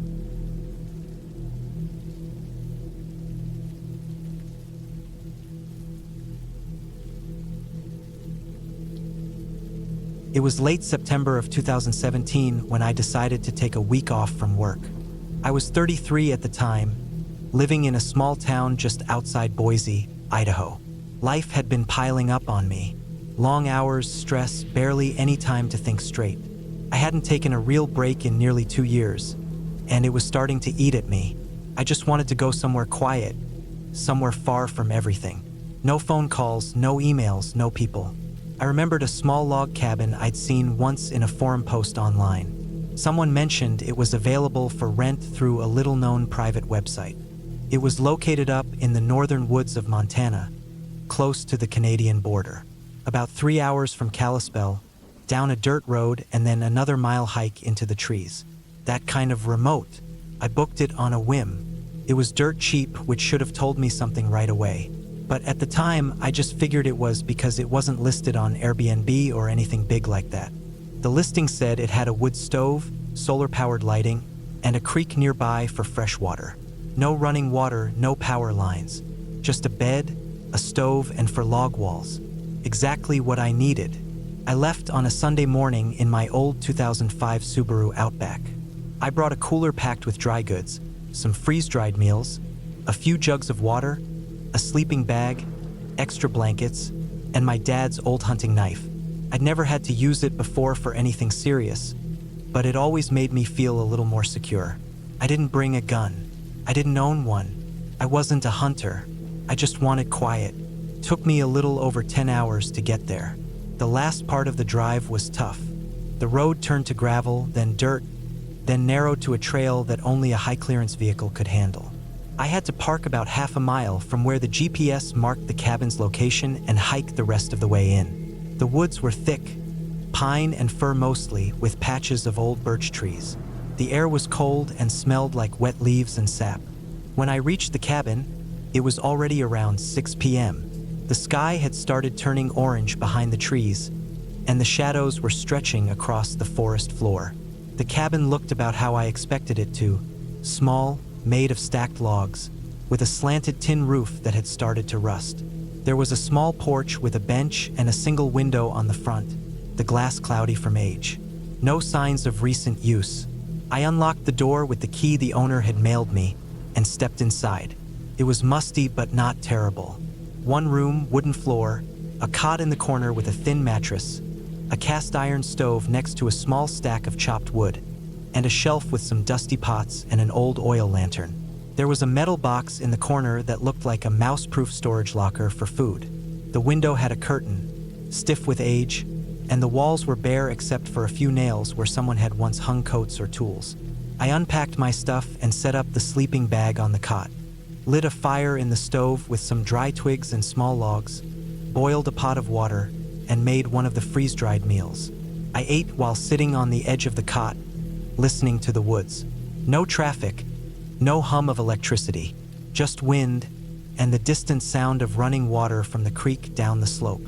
That night, I slept like a rock, the kind of sleep that only comes when you're completely removed from everything. No buzzing phone, no trucks driving past your window, just blackness and silence. But the second night wasn't like that. It started with small things. When I woke up the next morning, I went outside to stretch and get some air. I saw footprints in the mud beside the steps. They weren't mine. I know that for a fact. These were wider and flatter, and they pointed toward the cabin, not away. I stood there for a while trying to make sense of them. They weren't deep.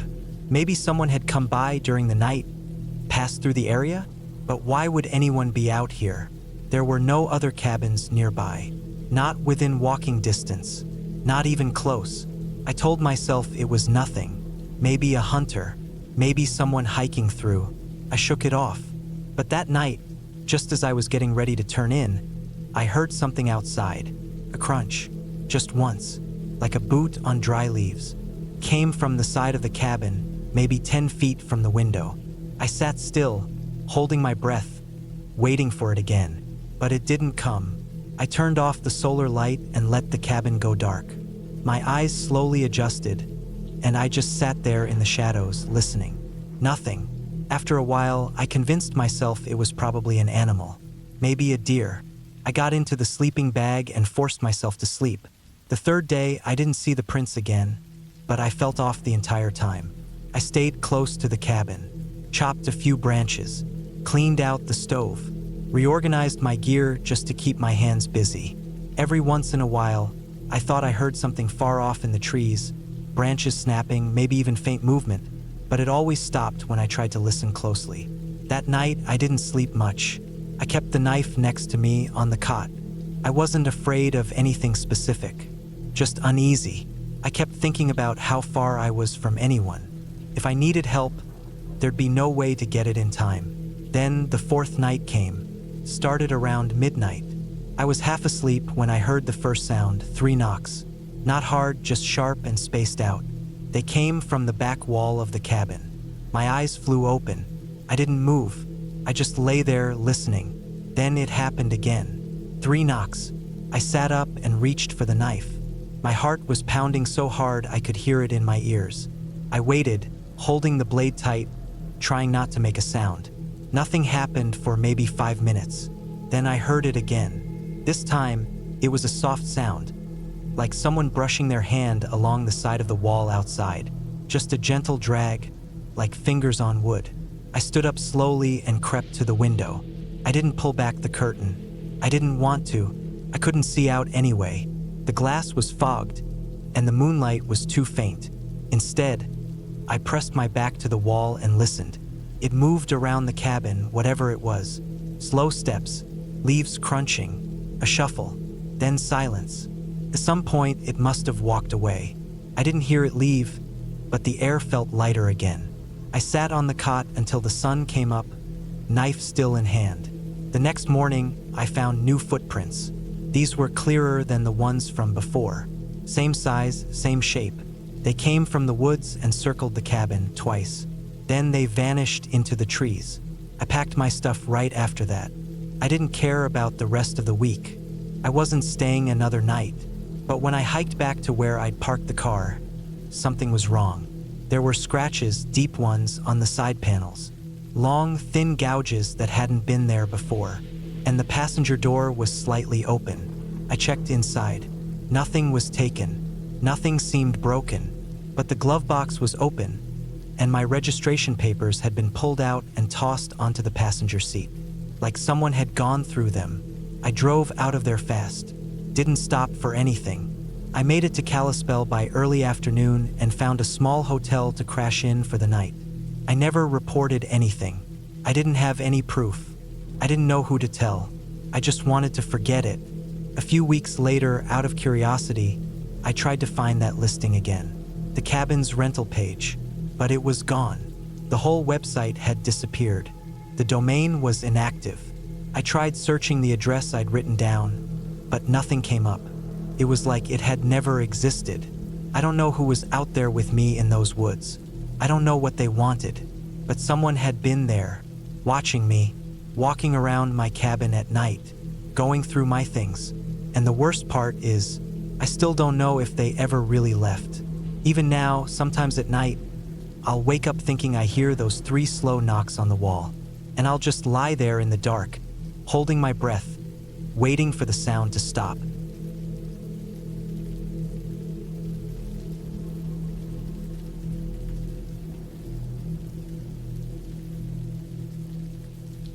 It was the fall of 2016, and I had just turned 30. At the time, I was living alone in a small town called Red Creek in northern Idaho. Life had started to feel predictable and stale. I worked at a local hardware store, came home to an empty apartment, microwaved dinner, and spent my nights watching TV until I passed out on the couch. It had been that way for years. Nothing exciting ever happened in Red Creek, and maybe that's why I started looking for something that could break the cycle, even if just for a weekend. I used to go hiking and camping when I was younger.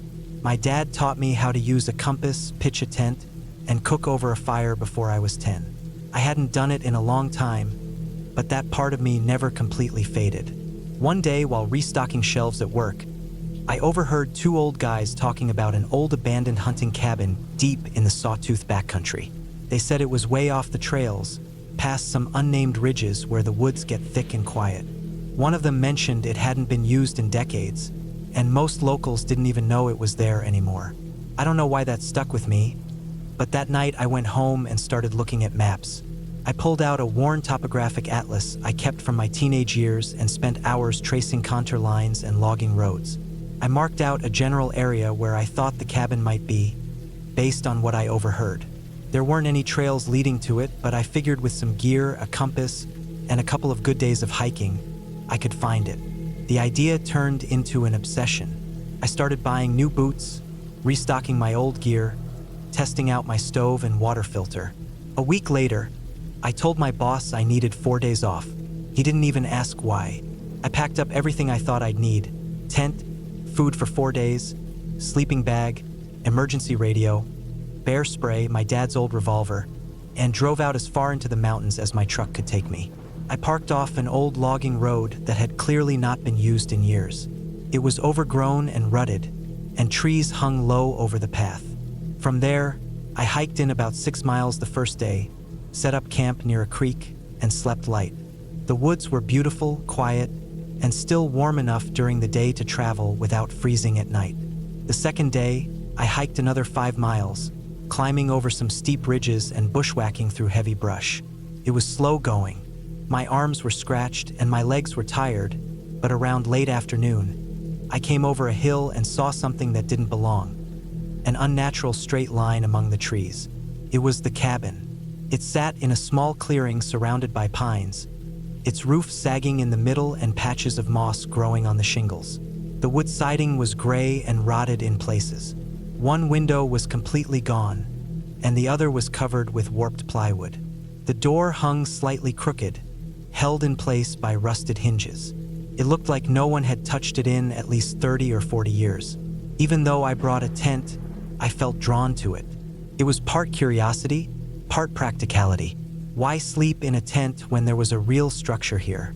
I told myself I'd check it out, make sure it was stable, and maybe spend a night or two inside, just for the experience. I walked around it first. There were no signs of recent human activity. No trash, no fire rings, nothing disturbed. The weeds were high, and the air smelled like wet earth and pine needles. I pushed the door open slowly. The hinges creaked loud in the silence. Inside, it was dark and musty. The air was thick with the smell of rotting wood and mildew. Dust floated in the beams of sunlight coming through the broken window. There was a stone fireplace against one wall, a collapsed wooden table in the middle of the room, and two rusted metal bed frames in the corners. The floorboards creaked beneath my boots, but they felt solid enough. I cleared some space in the corner, laid out my sleeping bag on my foam pad, and set up my stove near the fireplace. That night, I cooked a meal, read for a while by headlamp, and tried to sleep. It wasn't easy. Every sound outside the cabin seemed louder. I could hear branches cracking, animals moving through the brush, and the occasional gust of wind that made the whole cabin groan. The next day, I explored the area around the cabin. I found an old game trail nearby and followed it for a bit, thinking maybe there was a water source close. I eventually found a small spring trickling down a slope, cold and clear. I filled my bottles and made a mental note of it. I also found remnants of an old outhouse, now collapsed and overgrown. No signs of other people, no paths, just dense forest in every direction. Later that afternoon, back at the cabin, I noticed something I hadn't before. Behind the fireplace, there was a section of wall that looked newer than the rest, like it had been patched at some point. The wood was cleaner, less weathered. I went over and tapped on it. It sounded hollow. I didn't think much of it at first. A lot of old cabins had haphazard repairs. Still, it nagged at me. That evening, I couldn't shake the feeling that something was off. I kept thinking about that patch of wall. Around dusk, I grabbed my hatchet and started carefully chipping away at it. The wood came off easier than I expected. Behind it, there was a narrow, dark space, like a hidden crawl space or storage area. I reached in with my headlamp and saw something wrapped in canvas. It was a bundle, tightly rolled, tied with rope. I pulled it out and set it on the ground. The canvas was stiff and smelled of oil and dust. I untied the rope and slowly unrolled it. Inside were bones, human bones, small, probably from a child. The skull was cracked, the teeth still in place. There were scraps of cloth and what looked like an old leather shoe, half rotted. I just stared at it for a long time, not sure what to think. My heart was thudding in my chest. My mind raced. I felt cold, even though the sun hadn't fully gone down. I didn't touch anything else. I wrapped it back up and shoved it back into the wall. I didn't know what else to do. There was no cell signal out here. The radio I brought was for weather updates only. I couldn't contact anyone. I should have left right then, but it was getting dark. Hiking out at night in this terrain would have been dangerous. I told myself I'd leave at first light. That night was the longest of my life. I didn't sleep. I laid in my bag with my revolver beside me, heart pounding at every noise. Around 2 or 3 a.m., I heard something outside, heavy steps, slow and steady. Not an animal. I know the sounds deer or elk make. This was deliberate. I sat up and turned off my headlamp. I listened hard. The footsteps circled the cabin, once, twice, then silence. I didn't move until the first light of morning came through the cracks in the wall. When it did, I packed my things in 5 minutes flat. I didn't even eat.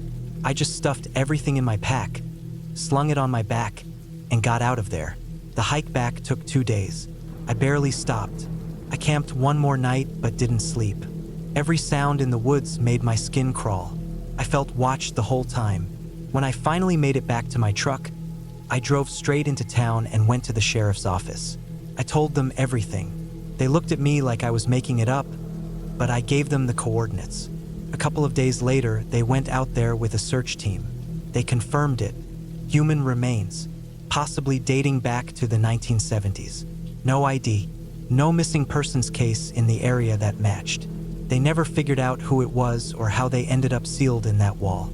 The sheriff said the cabin had probably been used by hunters passing through over the years, and that someone might have been hiding something a long time ago. I don't know who the bones belonged to. I don't know who was walking around the cabin that night. Maybe someone else knew about that place. Maybe they didn't like that I found it. I've never been back. I don't go into the mountains alone anymore. I don't sleep well most nights either. Sometimes I wake up and think I hear footsteps outside my window. I know it's probably nothing, but I can't forget how it felt.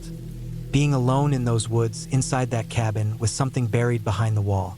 If you ever find an old place like that out there in the woods, just leave it alone.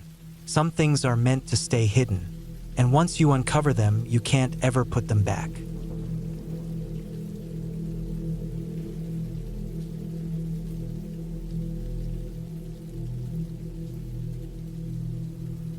I was 32 when I decided to spend a week in the backwoods of northern Idaho. It was mid-October 2019. I just finished a project at work that had drained everything out of me. I was tired of my apartment in Boise, tired of hearing traffic every morning, tired of always having my phone nearby and people expecting replies right away. I wanted silence, trees, cold air. So I planned a solo hunting trip, something far out. No reception. I'd done this kind of thing before, but this time I wanted to push farther out than usual. I had a cousin named Clay who used to guide in the Panhandle years back, and he told me once about an old hunting cabin out past Elkhorn Ridge. He said it was tucked in between some brushy slopes about 15 miles from any trailhead, and even back then it was pretty rundown. But it had 4 walls and a roof, and sometimes that's enough. I looked it up. There wasn't much online, just old Forest Service maps with faded notations.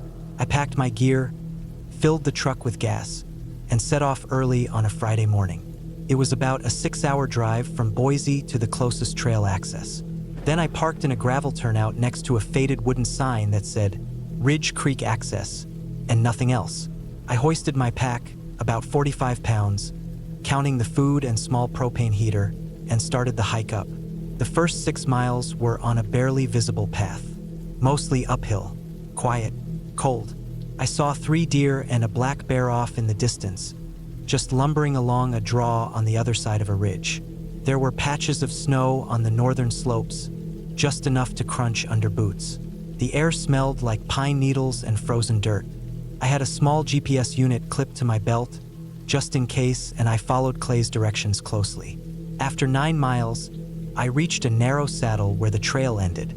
From there, I went cross-country. The last few miles took me longer than I thought. Thick brush, uneven ground, and no trail markers.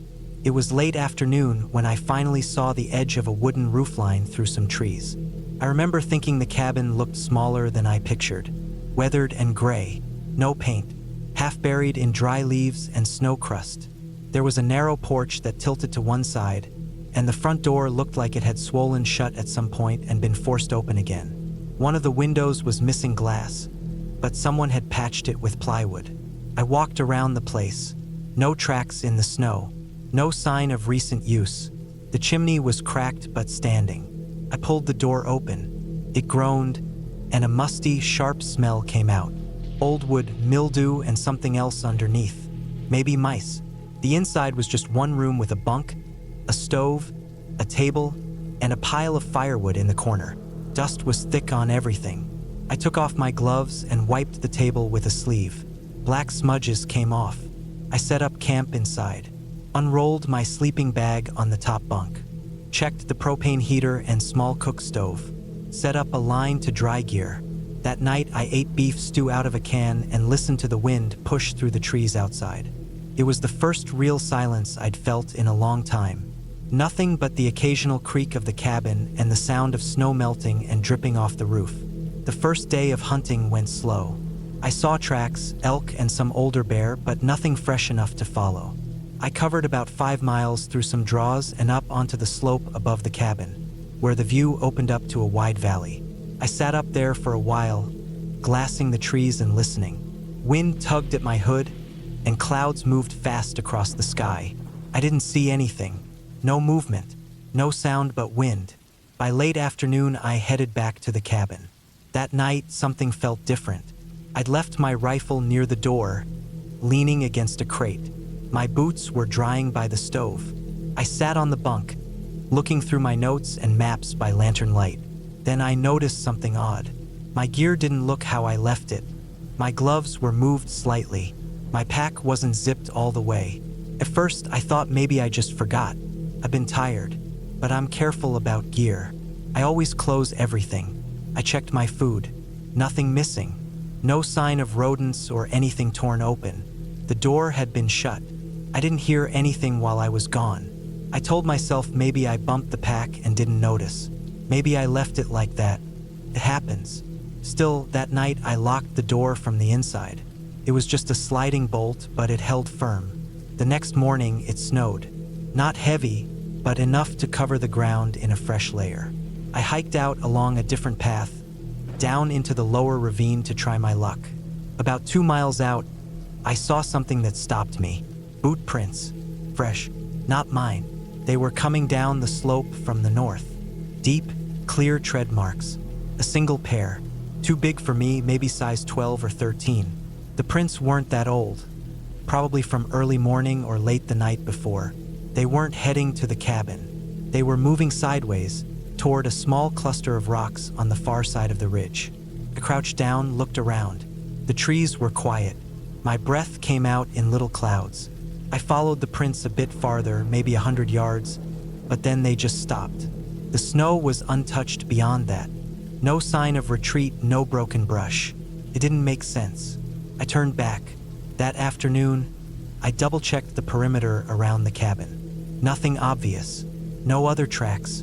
I circled wide, down to the stream and back up the other side, glassing the ridge across from me. Still nothing. No sound of other people. No engines. Just cold wind and the occasional crack of frozen branches breaking in the trees. I stayed inside that night. I kept the lantern burning low and moved my rifle next to the bunk. I wasn't scared exactly, but something felt wrong. I listened hard for any sound outside. Footsteps, branches snapping, but I heard nothing except wind. It got real cold that night, down in the teens. I kept the heater going until the fuel ran low. Next morning, I found something strange at the edge of the cabin, a strip of cloth. It was wedged in the bark of a tree near the back wall. Looked like it had been snagged there recently. Gray canvas, frayed edge, not mine. I wore blaze orange and camo.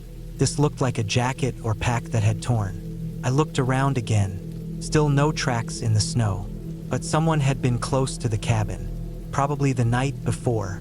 I started feeling less like I was on a hunting trip and more like I was being watched. I spent that day closer to the cabin. No long hikes. I kept my rifle slung and stayed alert. Around mid-morning, I thought I saw movement on the far ridge. Just a flicker, too far to make out, and it vanished behind the trees. Could have been a deer, could have been anything, but I didn't relax the rest of the day. I built a fire in the stove that evening and made some food. I tried reading for a while, but I couldn't concentrate. Around 10 p.m., I heard something. A knock, not on the door, on the wall. One single knock, slow and deliberate. Then silence. I didn't move. I sat on the edge of the bunk, rifle in hand, staring at the door. No footsteps, no voices. I turned off the lantern. My eyes adjusted slowly. The inside of the cabin turned to shadows. I waited. An hour passed, then another. Nothing else happened. I didn't sleep. The first light, I stepped outside. Cold air hit my face. Snow on the ground. I walked slowly around the cabin. Nothing. No prints. Not even animal tracks. Just empty woods and that same sharp silence. That was the moment I decided to leave. I packed everything fast. I didn't care about the last few days I'd planned to stay. I just wanted out. I hiked hard the whole way back. Never stopped more than a few minutes to drink or adjust straps. My legs ached. My breath steamed in the air. I kept checking behind me every few minutes. Always saw trees. Always heard nothing. By late afternoon, I reached the trailhead. My truck was untouched. I threw my gear in the back, climbed into the cab, and locked the doors. The silence felt heavier than ever, like something was pressing down on me from the woods behind. I didn't stop driving until I reached a small gas station an hour away. I sat in the lot for a long time, just watching people come and go, letting the normal world filter back in. Looking back, I still don't know who that person was. I don't know if they meant harm or if they were just out there for their own reasons. Maybe they'd been squatting in the area. Maybe they used the cabin when no one else was around. But the way they stayed silent, the way they got close without being seen, the way those boot prints vanished, it still doesn't sit right with me. I've done a lot of hunting since then, but I've never gone that far out alone again. And I never went back to that cabin above Elkhorn Ridge. That place doesn't belong to me, and I don't think I was ever alone there.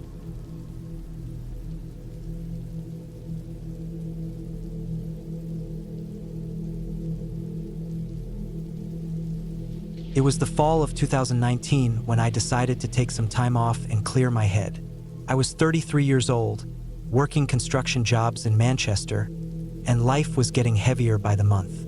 Long hours, stress from a bad breakup, and the sudden death of my uncle back in the spring all kind of piled up at once. I wasn't sleeping much. I drink too often after work. I just needed out, at least for a little while. I had this friend, Dave, who owned a piece of land out in the Scottish Highlands, near a village called Lochinver. Years ago, he built a small wooden cabin up there with his dad. Nothing fancy, no plumbing, no Wi-Fi, just 4 walls, a roof, and a place to build a fire. I'd gone up there once with him back in 2015 for a weekend of hiking. When I told him I needed space, he offered it without a second thought. Said it hadn't been used in a while and to bring whatever I needed.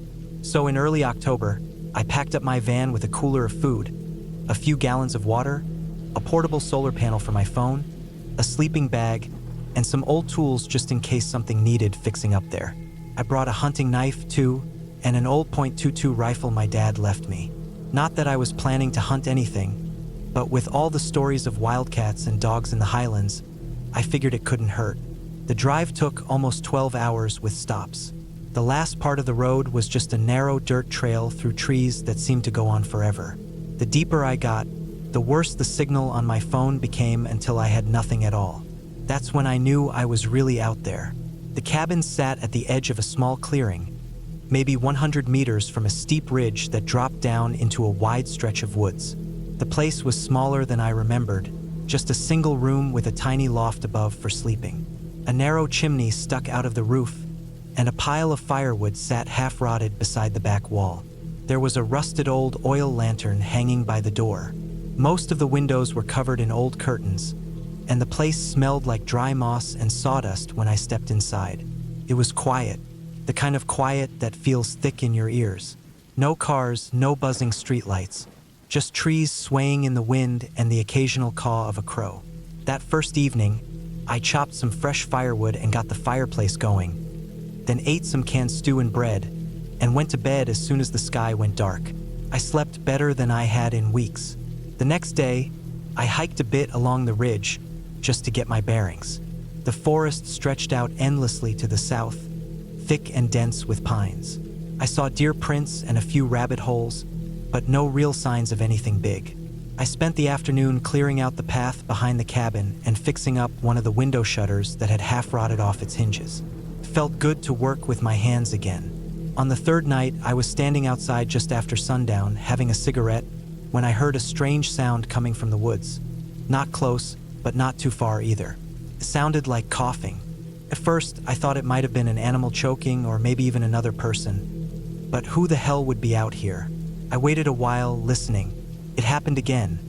A harsh, dry, hacking cough, like someone who had smoked their whole life. Then silence. I called out, more out of habit than reason, but got no answer. I stood there for a long minute, staring at the tree line, until the chill in the air got too sharp and I went back inside. The next morning, I went looking toward the woods where I thought the sound came from. I didn't go far, maybe 200 meters in, but didn't see anything out of the ordinary. No tracks, no trash, no broken branches, just trees and silence. That day it rained. I stayed inside mostly, reading old books I'd brought and watching the fire.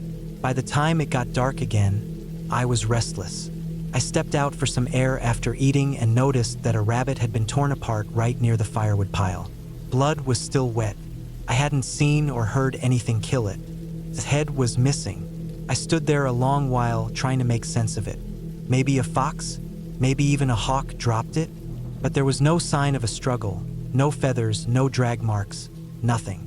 Just a clean pile of guts and fur and a little red patch of grass. That night I didn't sleep well. I kept the rifle close. Every little creak of the cabin made me sit up. I told myself I was just being stupid, paranoid. But it was hard to shake the feeling that something wasn't right. The next day, I found footprints behind the cabin. They weren't mine. Too large, too wide. And they didn't lead anywhere, just a dozen prints going in a small circle, as if someone had been pacing. The ground was still wet from the night before, so the impressions were fresh. I searched the area, scanned the ridge, and even walked back down the trail toward where I'd parked, but didn't find anything else. I thought maybe it was a hiker, a hunter maybe, but that didn't explain why they'd just walk in circles behind the cabin in the rain without knocking or leaving any sign of gear. That night was the worst. I heard it again, that coughing, closer this time, right at the edge of the clearing. I turned off the lantern and sat by the window, peeking through a small gap in the curtain. There was someone standing by the trees, just standing, not moving. I could barely make out the shape in the moonlight, but they were tall, broad shoulders, completely still. Then they moved not toward the cabin, but along the edge of the clearing. Not walking normal either, more like limping with one leg straight and stiff. The body moved, but the head didn't turn. It just kept facing forward like it was staring dead ahead the whole time. Eventually, it disappeared behind the far side of the trees. I didn't sleep that night. I sat in the dark with my rifle pointed at the door until the sun came up. The next morning, I searched the clearing and found nothing again. No prints, no broken branches, no trace that anyone had been there. I told myself I had imagined it. I was tired. Maybe I even dreamed it. But that night, it came back. This time, it came closer. I heard heavy breathing outside. Then the creak of the back steps. Then nothing. I didn't dare look.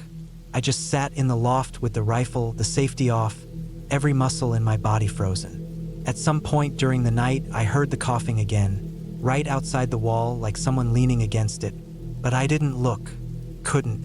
When the sun finally came up, I walked around the cabin and found muddy smudges on the back door. Not fingerprints, just wide, greasy smears like someone had pressed their cheek or chest against it. I packed up that morning. I left the firewood stacked, the food half-eaten. I got in my van and drove back down the trail without looking back once. I didn't stop until I was back near the coast and had phone signal again. When I told Dave, he didn't laugh. He just nodded slowly and said, "There are stories about things out there, but you were alone, man. Your mind plays tricks. Maybe that's true, but what sticks with me isn't the shape in the trees or the coughing or even the bloody rabbit. It's what I found when I got home, about a week later, while cleaning out my gear. My knife was missing. I know I packed it in the duffel bag. I always zip it in the side pocket, but it wasn't there. Instead, there was something else. A piece of rabbit fur, dried out and brittle, and a single flat footprint on the bottom of the bag. Muddy, but dried hard, like it had been pressed there overnight and left to crust. I live in a flat now in Edinburgh. I haven't been out to the woods since. I still work long days, but I sleep a bit better these days. Still, sometimes I wake up in the middle of the night and think I hear that same dry, hacking cough just faintly, like someone clearing their throat outside the window. I try not to look. I try not to think too hard, because I don't think it was a skinwalker. I think it was a man, a real man, and that's what makes it worse.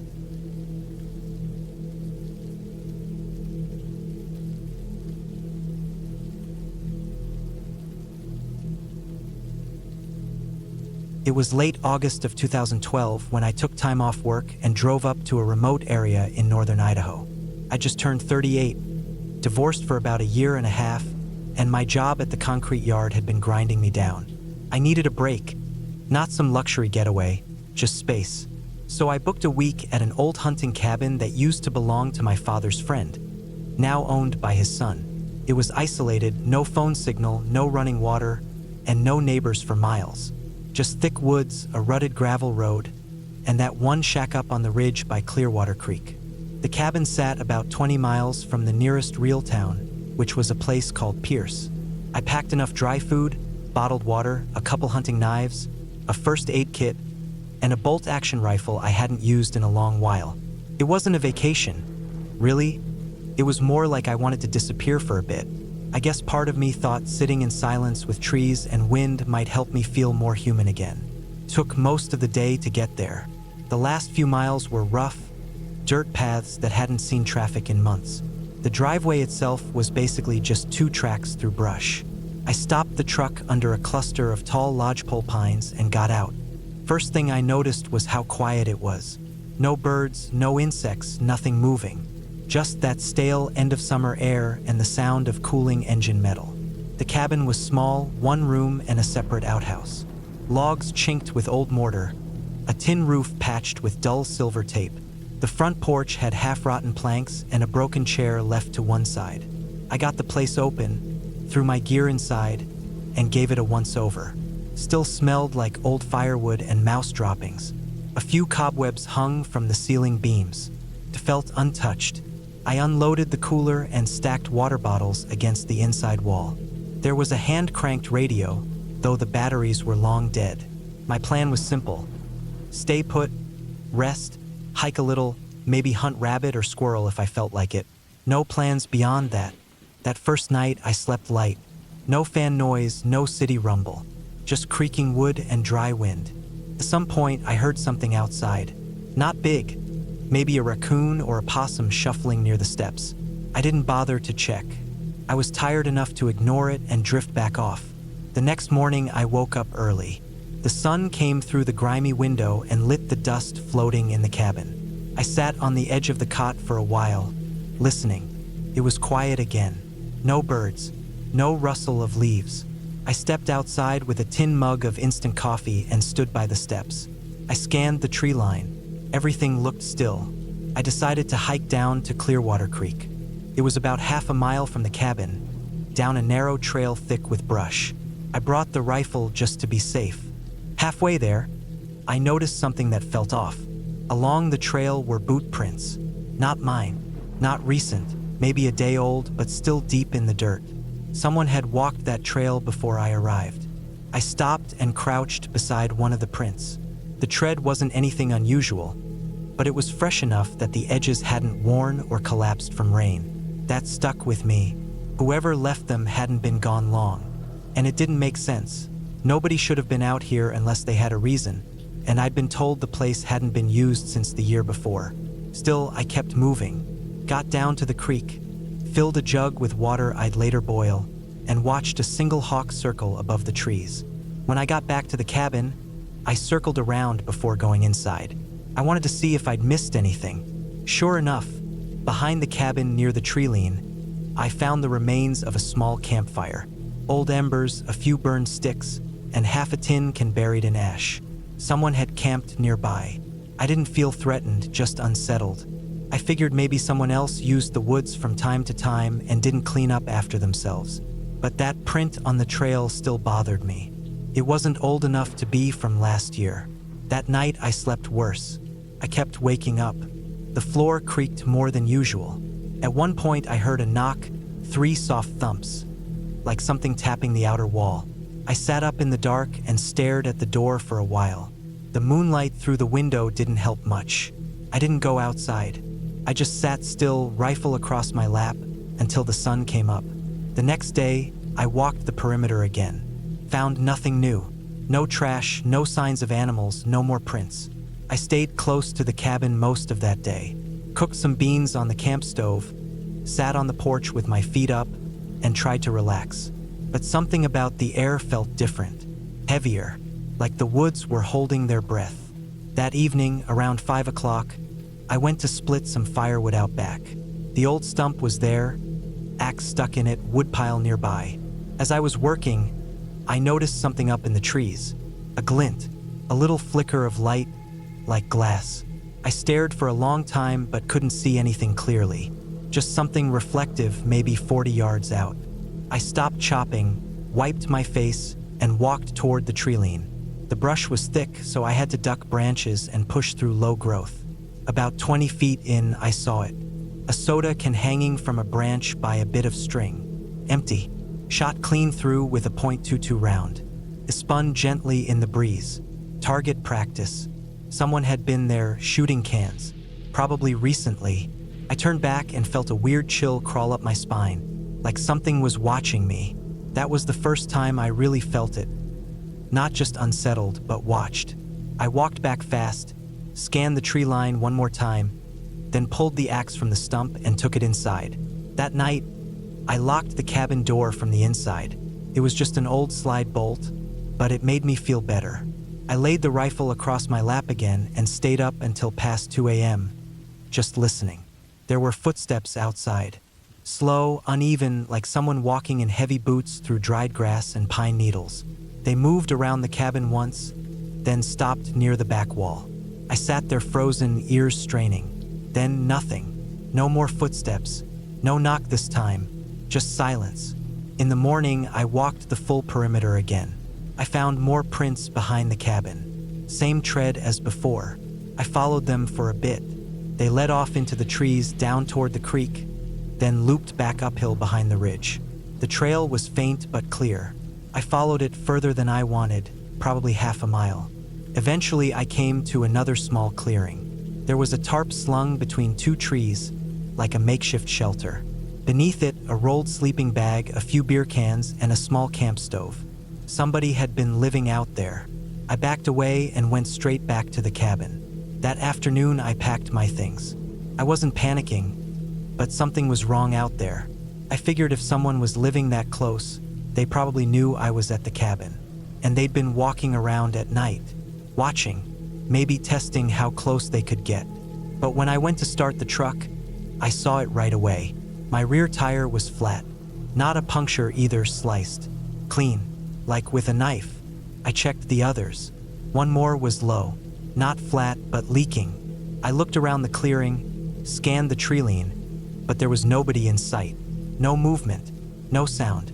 I stood there for a while, breathing hard. I knew I didn't have cell service. I had a patch kit and a hand pump, but no spare tire. My only choice was to fix what I could and get out of there. It took almost 2 hours to patch the one I could. The cut tire wasn't reparable. I took a gamble, drove out slow, keeping to the edge of the road, trying not to put too much weight on the bad tire. I kept watching the mirror the whole way down that rough trail. I didn't stop until I got to a ranger station outside Pierce. There, I used a landline and called a tow. When the ranger asked what happened, I didn't say much. I told him I'd found an old camp and someone had vandalized my truck. He just nodded, said that area had been getting weird lately. People squatting out there. Some drifters, maybe worse. They'd had complaints. I never went back to that cabin. Months later, the guy who owned it called and said a hunter had found another camp deeper in the woods. It was abandoned, but there were things left behind. Clothing, boots, some tools, and a bag full of scrap wire, cans, and zip ties. They never found the guy who lived there, but the hunter said the weirdest part was a notebook they found near the ashes of an old fire. Most of it was gibberish, scribbled in pencil, but one line stood out. It said, asterisk, he sleeps with the bolt shut. Still listening. Asterisk. I never told anyone what happened those nights. Not really. And I've never been that deep in the woods again. Not alone. Not ever.